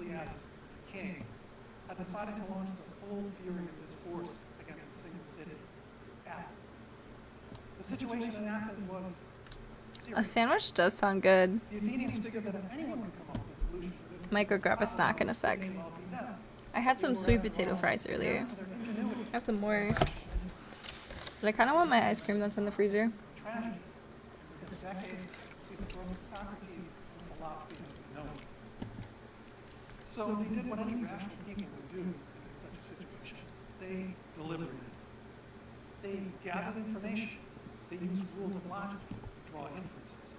They put I already answered it. My hair is brown with purple ends. arguments. They considered their courses of action. After grinding away at it, they did what any rational group of people would do at that time. They sent away for an oracle. Oh wait, sorry, I don't know why that message came through twice. That was weird. She was an aging, frail, literal woman housing a massive stone temple She took questions from her petitioners and she dispensed answers in the form of riddles. The Athenian answer was grim, but there was one small glimmer of hope. The Pythia said that only a wooden wall will remain unconquered. The embassy took this riddle back to their city, and a debate which had been meandering and I'm everywhere. crystallized around two potential options. Either hole up in the traditional I use Restream, so it's pretty easy. fence, or use wood to build a navy to take on Xerxes at sea and cut off his supply lines. The second course of action failed, and Athens survived and thrived. Now, we might wonder, why did they do this? Why did they rely on the oracle? Why did they imagine, especially this group of people that was an emblem for rational thinking, why did they imagine that a person with no knowledge base could provide any pertinent insight into their situation? And this is no aberration. The Greeks were in the I habit should of probably head out oracles since and it's so also late here. used many other techniques when they ran up to the limits of their own rational thinking. They were interested in the instinctual behaviors of animals like the flight paths and screeches of birds. Or should I play some League? And they spent time examining I should probably go to bed. the animals they sacrificed to their gods. They called it the study of divine signs, or divination. Seems like strange behavior, yes? Well, in the next 10 minutes, I'm going to try to persuade you of two things. Number one, it wasn't strange. And number two, we still do it. My field is classics, the study of Greece and Rome. And when scholars in my discipline take on this question, I they appreciate typically you. pull out two kinds of answers. Number one comes from a vantage of social history. It's imagined that what we have is an elite group that has a strategy, and they use the ostentatious mystery of divine signs in order to persuade. Probably save the ice cream for tomorrow, because if I eat it right before sleep, I'll get a tummy ache. And they manage dissent. But there's a problem with this idea. The problem is that most situations of divination, despite our example, were not relevant to politics. Most had to do with matters of personal and even intimate concern. Should I be involved with in a business? Bro, it's not Oreo, but that does sound good. Trip on this day? Should I marry this man? I have chocolate cake and vanilla ice These cream. things have nothing to do with the dynamic between the elite and the masses. There's a further problem, which is according to all the evidence that we have, even in situations of politics, the elites thought it worked just as much as the masses did. So if the elites were pulling the wool over anyone's eyes, they were pulling the wool over their own eyes as well. It doesn't quite hold up. Another kind of explanation comes out, and it starts from the idea of superstition. We're told that primitive brains are superstitious, and ours aren't. And they're prone to exotic theological commitments, and so they believe in strange things. But there's a problem with this line of thinking as well. I want to get an ice cream maker someday. Make my own flavors. It doesn't necessarily explain the behavior of divination. It's not, while superstition may have something to do with it, it doesn't necessarily lead to the behaviors that we see in divination. It's not as though when there's a sufficient amount of superstition in the air, all of a sudden people think that the universe is coursing with hidden messages that are readable by these techniques. A final kind of explanation, which is the category of no explanation, suggests that, well, lots of people do weird things. Cultures have strange beliefs, so there's Nice. no Pizza sounds good. It's just a weird Mediterranean behavior, and we've grown out of that kind of thing. There's a problem here as well, though. It wasn't just the Greeks who did this kind of thing. In fact, all ancient cultures for which we have evidence, from the southern tip of Africa to northern Britannia, eastern to western Eurasia, were in the habit, when they ran up against the limits of their rational thinking, to turn into techniques that took over for them and allowed them to advance their problems. The techniques vary. The Chinese took tortoise shells and put them in fire and then read the cracks that happened afterwards, but the structure of thinking is the same. If we're going to propose that this is some kind of mass delusion, we need some explanation for why the mass delusion is so consistent across human cultures that had functionally nothing to do with one another in many different areas. Superstition is a very weak answer.